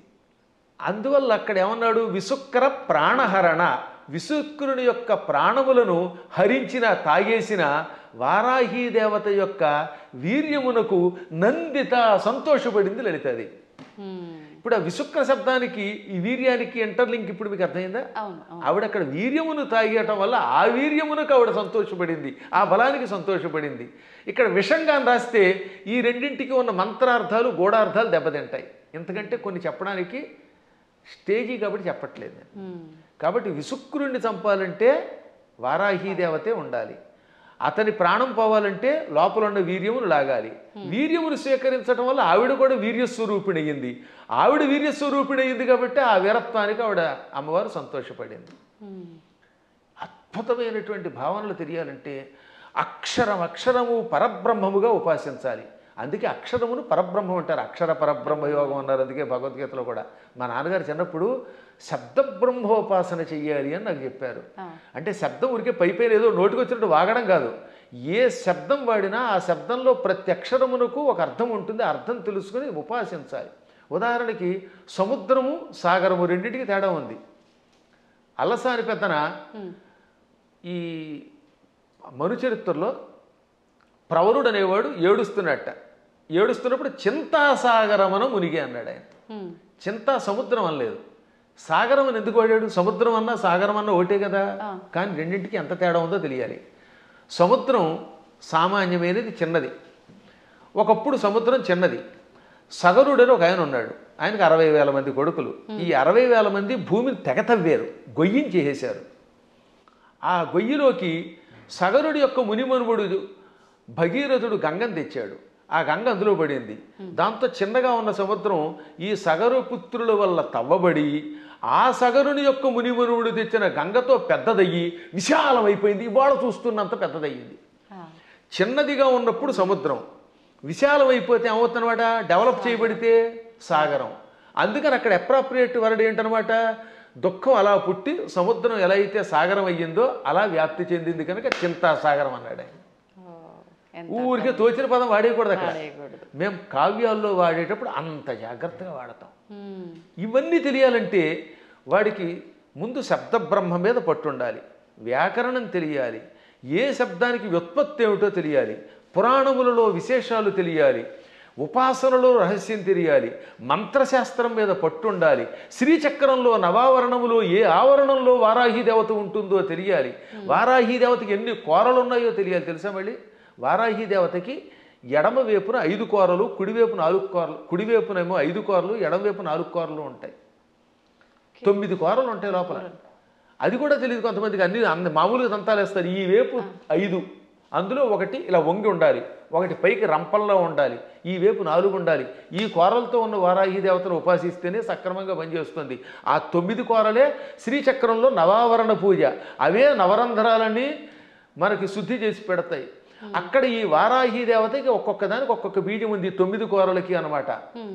అందుకే వారాహి వీర్య నందిత ఎయి అనంటే ఒకసారి ఎన్ని అక్షరాలు ఉన్నాయి? వారాహి వీర్య నందిత యై 9. అదనమాట. ఇప్పుడు అర్థమైందా? ఆ 9 కూరలు. వారాహి వీర్య 5, నందితాయి ఇక్కడ. ఇక కంఠస్థానంలో నమః అనే అక్షరం బీజం ఇక్కడ చేరుతుంది వారాహి దేవతకి. ఓంకారం మూర్ధంలో ఉంటుంది. అందుకని ఓం వారాహి వీర్యనందితాయే నమః. మళ్ళీ వీటితో పాటు ముక్కులు, చెవులు, రంధ్రాల్లో ఓం ఐం హ్రీం శ్రీం అనే బీజములు, విశుక్ర ప్రాణహరణ వారాహి వీర్యనందితాయి అంటే ఆకారం వేసేటప్పుడు ఏ బీజం ఎక్కడ వేయాలో వేసి, ఏ కూరలు ఎక్కడ వేయాలో, ఎక్కడ ఏ బీజం ఉందో తెలుసుకుని ఉపాసన చేయాలి. ఇంత ఉపాసన తెలియకుండా తొందరపడిపోయి పాఠాంతరం అనే శబ్దాన్ని తప్పుగా ఉచ్చరించారు అన్నారంటే అది ఎంత ప్రమాదం. అందుకే స్టేట్మెంట్ ఇవ్వడానికి ముందు నీ అర్హత తెలుసుకో. వాస్తవం. లేదా ఫలానా చోటండి పరమాచార్యులు వారు ఇక్కడ పాఠాంతరం ఉందని చెప్పారండి, లేకపోతే ఇంకొక ఆయన ఎవరో ఇలా పాఠాంతరం ఉందని చెప్పారండి, తుమ్మలపల్లి వారు కూడా పాఠాంతరం ఉందనే చెప్పారు, లేదా ఇంకో పెద్ద ఆయన చెప్పారండి అని చెప్పాలి. పాఠాంతరం అనాలి, అక్కడ తప్పనకూడదు. అలాగే ఇప్పుడు ఇక్కడ మనకి దక్షిణాదిలో మంత్రానికి ఒక స్వరం ఉంటుంది, ఒక్కొక్క దానికి ఒక్కొక్కటి ఉంటుంది అనమాట. రాజాధిరాజాయ ప్రసహ్య సాహినే నమో వయం వై శ్రవణాయ కుర్మహే సమే కామాన్ కామకామాయ మహ్యం కామేశ్వరో వై శ్రవణో దధాతు అని చెప్పాలి. ఈ మంత్రం మంది. ఇదే ఉత్తర భారత్లో రాజాధిరాజాయ ప్రసహ్య సాహినే నమో వయం వై శ్రవణాయ అని ఒక గొలుసు కట్టు స్వరం ఉంటుంది. కాబట్టి వాళ్ళు వేద పండితులే, వాళ్ళకి ఆ స్వరంతో నేర్పారు. ఇక్కడ మనకి దక్షిణ భారత్లో ఇది నేర్పారు. కాబట్టి ఇప్పుడు మనం ఇది విని అది తప్పు అంటామా, వాళ్ళు అది విని మనది తప్పు అనాలా? వాళ్ళ గురు పరంపరలో ఆ స్వరంతో ఉడుతుంది. స్వరాలు చాలా ఉన్నాయి. ఇలా స్వరాలు తప్పు అని చెప్పడం వల్లే ఒకప్పుడు పరాశరుడు అంతటి వాడు మళ్ళీ తపస్సు చేయవలసి వచ్చింది. ఆంజనేయుడి యొక్క కథలు ఉంటాయి పరాశర సంహితలో. అందులో ధ్వజదత్తుడు అనేవాడు స్వరాన్ని పక్కవాడిని నీతి తప్పు అని ఆక్షేపిస్తే, స్వరం తప్పు కాదురా, వాళ్ళ సంప్రదాయంలో ఆ శాఖలో ఆ రకమైన స్వరం ఉంటుంది, నువ్వు ఆక్షేపించావు కనుక వచ్చే జన్మలో దరిద్రుడివై పుట్టు అని గురువుగారు చెప్పిస్తే దరిద్రుడై పుట్టాడు వాడు. ఎంత తేడా ఉందో ఆలోచించండి. అందుకని నేను ఎప్పుడు తప్పని అన్ను, పాఠాంతరంలో అలా ఉంది. సరే పూర్తిగా తప్పు చెబితే అది వేరే విషయం. శాస్త్రం అనలేరు కొంతమంది. శాస్త్రం ఏం చెబుతోందంటే అంటాడు. అంటే శాకి సాకి తేడా తెలియదు వాడికి. సా అనేది దంత్యం, శా అనేది తాళవ్యం. శాస్త్రం అనకుండా శాస్త్రం అంటే ఏం బాగుంటుంది? ఇప్పుడు మన వాళ్ళకి తెలుగు చెప్పక్కర్లే. పెళ్ళి అనమంటే పెళ్ళి, పెళ్ళి. వెళ్ళి అనమంటే వెళ్ళి. వెళ్ళి అంటే ప్రవాహం అని అర్థం అమ్మా. వెళ్ళి రండి అంటే అక్కడ ఇక్కడ నుంచి ఇంకో చోటకి ప్రయాణం అవ్వండి అని. అదే వెళ్ళి అంటే ప్రవాహం. పాల వెళ్ళి అంటే పాల యొక్క ప్రవాహం, క్షీర సముద్రం అని అర్థం. పాల వెళ్ళి అంటే ఏమిటనుకుంటున్నారు అర్థం? క్షీర సముద్రం అని అర్థం, క్షీరసాగరం. కాబట్టి వెళ్ళి రండి అంటే పొంగెత్తి నీళ్లతో ముంచండి అని అర్థం. మమ్మల్ని ముంచండి అని మీరే చెప్తారు, నా కొంప ముంచండి అని. కాబట్టి వెళ్ళి పెళ్ళి అంటే ఎంత అసహ్యంగా ఉంటుంది. వెళ్ళి అనలేక ఉచ్చారణ రాదు, ఏ శబ్దం ఎలా పలకాలో తెలియదు, మంత్రశాస్త్ర నియమాలు తెలియవు, ఎవడు పడితే వాడు స్టేట్మెంట్ ఇస్తేలాగా. ఎంత గట్టిగా ఎందుకు చెబుతానంటే, ఇంక మీదటైనా పిచ్చి పిచ్చిగా ఇలాంటి వాటిల్లో వింటున్నప్పుడు పిచ్చి కామెంట్లు పెట్టకండి, దానివల్ల నాశనం అవుతారు. తెలిస్తే తెలిసినట్టు పెట్టండి. లేదా మాకు అనుమానం ఉందండి, ఎవరి దగ్గర నా తప్పు అంటారేమిటి, ప్రతివాడు తప్పు అనడానికి. అందువల్ల లలితా సహస్రనామంలో అనేక భాష్యములు ఉన్నాయి. మేము కూడా ఐశ్వర్యయోగం అనే అద్భుతమైనటువంటి ఒక భాష్యం గణపతి సచ్చిదానంద స్వామి వారి యొక్క ఆశీస్సులతో రాసిపెట్టాం. దాన్ని భారతీ తీర్థ మహాస్వామి వారు కూడా సంతోషించి అంగీకరించి పీఠికిచ్చారు. హేమాహేమీరైన జగద్గురువుల యొక్క అనుమతితో రాసినటువంటి గ్రంథాలు. ఎప్పుడైనా మీకు అనుమానం ఉంటే ఒక పాఠాంతరమో అనుమానమో అనండి తప్ప ఫలానా వాళ్ళ దాంట్లో తప్పు ఉందని తొందరపడి అనకండి. తప్పు అనాలంటే ఆ స్థాయి ఉండాలి, దానికి వివరణ ఇవ్వగలగాలి, అంతే, మూల్యాన్ని చెల్లించాలి. ఇప్పుడు ఏమన్నా అంటే అహంకారం ఉండవు. అహంకారం ఏమీ రాని సన్నాసిగా అహంకారం ఉంటే ఏం మాకెందుకు ఉంటుందమ్మా? దక్షిణాహంకారం ఉండవలసిందే. విశ్వనాథ సత్యనారాయణ గారు ఏమన్నారు తెలుసా? చల్లపిళ్ళ వెంకట శాస్త్రి గారికి నాలాంటి శిష్యుడు ఉండడం ఆయన ఘనత అన్నాడు ఆయన. అదే కాదు, అంతే. అప్పుడప్పుడు ఒక్కొక్కసారి భాషా పాండిత్యంలో మేము కూడా అలా అనకపోతే ప్రతి అడ్డమైన వాడు నెత్తి మీద ఎక్కడ మరి. అందువల్ల చిన్నప్పటి నుంచి తిండి తిప్ప మానేసి ఎన్ని శాస్త్రాలు ఎన్ని వ్యాకరణాలు చదువుకున్నాం. 25 శతావధానాలు చేసిన వాడిని ఇంకోటి చూపించండి ప్రస్తుతానికి. మరి ఇన్ని శతావధానాలు చేసిన మమ్మల్నే మీరు నోటికి వచ్చినట్టు ఏదో కామెంట్ పెడితే అక్షరం ముక్కరా అని మిమ్మల్ని మేమేమనాలి? అవునా? కాబట్టి సందేహం లేకుండా నేను పండితుండి ఎవడేమనుకున్నా. ఇంకోటమ్మా, అనవసరంగా అహంకారం తెచ్చుకోకూడదు. కానీ అహంకారం ఒక్కోసారి ఉండవలసిందే. పద్మాగర్ గారు సొంత డబ్బా కొడుతున్నాడు అనుకుంటే కొట్టుకోమనండి, ఏం పర్వాలేదు. ఎందుకని? మీరు ఉద్యోగానికి వెళ్ళాలి. ఓ చోట మిమ్మల్ని ఉద్యోగానికి రమ్మన్నారు. అప్పుడు అప్లికేషన్ ఏమని చెప్పాలి మీరు? నేను చవటని, ఆత్మస్థుతి చేసుకోకూడదు కనుక, అంతేత నేను చవటని, నాకేమీ రాదు, వాక్శుద్ధి లేదు, నా మొహం తగలయ్యా, నేను ఇలా ఉంటాను, నాకు ఉద్యోగం ఉండంటే ఇస్తారా? కానీ అప్పుడు ఏం చేయాలి? ఇప్పుడు ఉదాహరణ నేనే ఉద్యోగానికి అప్లై చేశాను ఒకప్పుడు లెక్చరర్గా. ఇప్పుడు గోల్డ్ మెడలిస్ట్ని, ఎంఏలో ఫస్ట్ క్లాస్ నాది, ఫస్ట్ ర్యాంక్ నాది, నేను ఎంఫిల్ చేశాను, పిహెచ్డి చేశాను, లేకపోతే నెట్ పాస్ అయ్యాను, నాకు ఇంత అవధానాలు చేశాను, పండితుడిని అంటే ఉద్యోగం ఇస్తాడా? నేను నన్ను పొగుడుకోకూడదు కాబట్టి చెప్తానండి, నేను సన్నాసినండి, చవటనండి, నాకేమీ రాదండి, నాకు ఉద్యోగం ఉండండి, ఎవరిస్తాడమ్మా? కాబట్టి ఒక్కోసారి ఆత్మస్తు తప్పదు. ఇలాంటి వాళ్ళకి సమాధానం చెప్పడం కోసం ఇలా మాట్లాడతాం.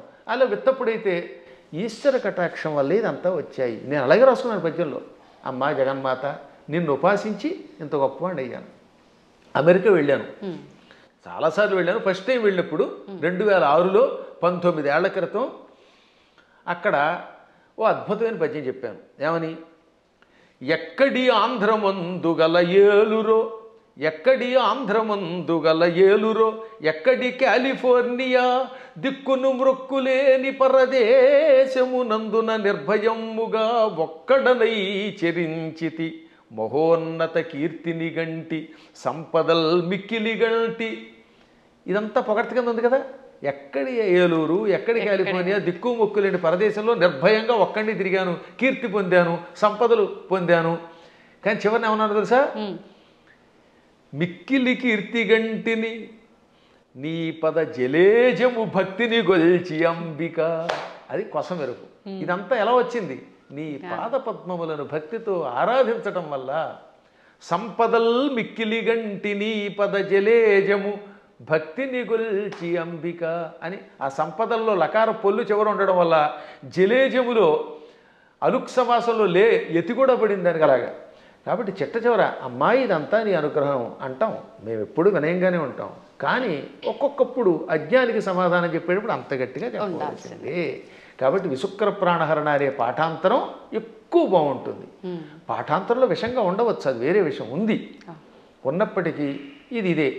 కాబట్టి ఎవరికి ఏది కావాలంటే వాళ్ళ గురు పరంపరను పెట్టి దాన్ని స్వీకరించెదరుగాక అని మంగళాశాసనం చేస్తూ మరొక్కసారి మీ అందరి దగ్గర సెలవు తీసుకుంటున్నాను. ఈ 2 మాటలు కూడా చెప్పేయండి గురుగారు. ఇంకా ఇప్పుడు ప్రతి ఒక్కరిలో ఉన్న ఒక చిన్న డౌట్ ఏంటంటే, వారాహి అమ్మవారు ఇప్పుడు మీరు చెప్పిన దాన్ని బట్టి పురాణాల నుంచి ఎప్పటి నుంచో ఉన్న విషయమే, కానీ ఇప్పుడు ఈ 3-4 సంవత్సరాల నుంచే కొత్తగా వింటున్నాము ఎక్కువగా. కాబట్టి ఎవరు ఆరాధించకూడదు, గోప్యంగా ఉంచాలి, గుప్త నవరాత్రులు ఇదంతా కూడా మాట్లాడుతున్నారు. అసలు వాస్తవం ఏంటంటే అక్కడ గోప్యంగా ఉంచమని ఎందుకన్నారంటే, ఎవరికి పడితే వాళ్ళకి, అజ్ఞానులకి, నాస్తికులకి, కమర్షియల్గా వాడుకునే వాళ్ళకి చెప్పకూడదు. ఇప్పుడు పెద్ద సమస్య ఏంటంటే, కలియుగంలో ఒక ఆయన కష్టపడి ఉపాసన చేశాడు అనుకోండి, ఇంకెక్కడి నుంచి స్వార్థపరులు బయలుదేరుతున్నారు కొందరు. వాళ్ళు గుడి పెట్టేసి, పీఠం పెట్టేసి ప్రజలు దోచుకుంటారు. మీరు చూస్తూనే ఉన్నారు కదా. చీరల్ని ప్రమోట్ చేసేవాడు, పూజల్ని ప్రమోట్ చేసేవాళ్ళు, బాబో ఎలా తయారయ్యారంటే అలా తయారయ్యారు. అందుకని వద్దని అండంలో ధర్మం ఉంది. కానీ అసలు ఉపాసన వద్దండం మనవాళ్ళం వద్దండానికి. భక్తి కలిగిన ఎవడైనా ఉపాసకుడే. ఎప్పుడూ ఉన్న ఉపాసనలు. కాకపోతే ఉపాసనలు అనేది మీ ఓపికలను బట్టి చెయ్యండి. మోసగాళ్ళ మోసంలో పడకండి. ఈ విషయంలో మాత్రం మోసగాడు తయారయ్యారు, సందేహం లేకుండా. ఇంకా అక్కడి నుంచి వారాహి దేవతకి ఒక గుడి కట్టేయడం, అందరినీ నా దగ్గరికి వచ్చేయండి అనడం, దాంతో వచ్చిన వాళ్ళ దగ్గర ఏమో డబ్బులు లాగడం, చీరలు లాగడం, గందరగోళం అయిపోతుందమ్మా. వాళ్ళని దృష్టిలో పెట్టుకు చెప్పారు తప్ప ఉపాసనలు తిట్టట్లేదు అవతల వాళ్ళు కూడా. ఈ ఉపాసన పేరు చెప్పి వంచకత్వం ఎక్కువైపోవడం వల్ల వంచకులు దృష్టిలో పెట్టుకుని కొంతమంది వద్దన్నారు తప్ప, అన్నవాళ్ళు కూడా ప్రజల యొక్క బాగుని దృష్టిలో పెట్టుకున్నారు కదా, అది మంచిదే. నిజమైన ఉపాసకులు ఆడంబరం లేకుండా ఉంటారు. ఇప్పుడు ఎప్పుడైనా నేను పూజ చేశాను, ఒక్క పూజ బయట పదే చెప్పుకుంటా, డబ్బా కొట్టుకుంటావు, కొట్టుకోం. అత్యవసరం వస్తుంది ఒక్కోసారి. అలాంటప్పుడు చెప్పాలి తప్ప వీటితోటి అవతల వాళ్ళ దగ్గర డబ్బులు వసూలు చేయడం, వాళ్ళు మోసం చేయడం తప్పే. కానీ వారాహి ఉపాసన ఎప్పటిది కాదు, యోగ యుగాలుగా బ్రహ్మాండ పురాణంలో ఉంది. బ్రహ్మాండ పురాణం వ్యాసుడు రాశాడు, కొన్ని వేల సంవత్సరాల క్రితమే ఉంది. అవి కూడా కాదంటే అది వాళ్ళ కర్మ. సంతోషం అండి. మంచి అంటే ఒక నిర్ధారణ అనేది జరిగింది ప్రతి ఒక్కరికి కూడా. అంటే పెద్ద పెద్ద జ్ఞానులు, యోగులే వారాహి అమ్మవారిని ఆరాధించరు, మీరెవరు ఆరాధించడానికి అని ఖచ్చితంగా చెప్పే వాళ్ళు ఉన్నారు ప్రస్తుతం మీడియా ముఖంగా. అసలు లేదు అందరూ ఆరాధించే వాళ్ళు. అంత మొత్తానికి జనాలకి ఏమైపోయిందంటే ఒక క్లారిటీ మిస్ అయిపోతుంది. సంతోషం గురుగారు, చాలా మంచి విషయాలు తెలియజేశారు. ఇంకా సమయం ఉంటే ఇంకా మాట్లాడాలని ఉంది, కానీ ఇప్పటికే చాలా సమయం అయిపోయింది. మీ అనుమతి ఉంటే మరొకసారి మరొక వీడియోలో తప్పకుండా మంచి విషయాలు మాట్లాడుకుందాం. ధన్యవాదాలండి. తవ్వుతున్న శివలింగం సరే, దాన్ని అట్లా కప్పేసేయండి, చూపించదండి. Krishna is there. మూర్తి పూజ కాదు, సాక్షాత్ బ్రజేంద్ర నందన భగవాన్ ఉన్నారు మూర్తిలో. ఏమీ ఆశించకుండా ఆరాధించే వాళ్ళు కూడా ఉన్నారా ప్రభుజీ? నిజమైన భక్తి అంటే మనకు తెలియదు కాబట్టి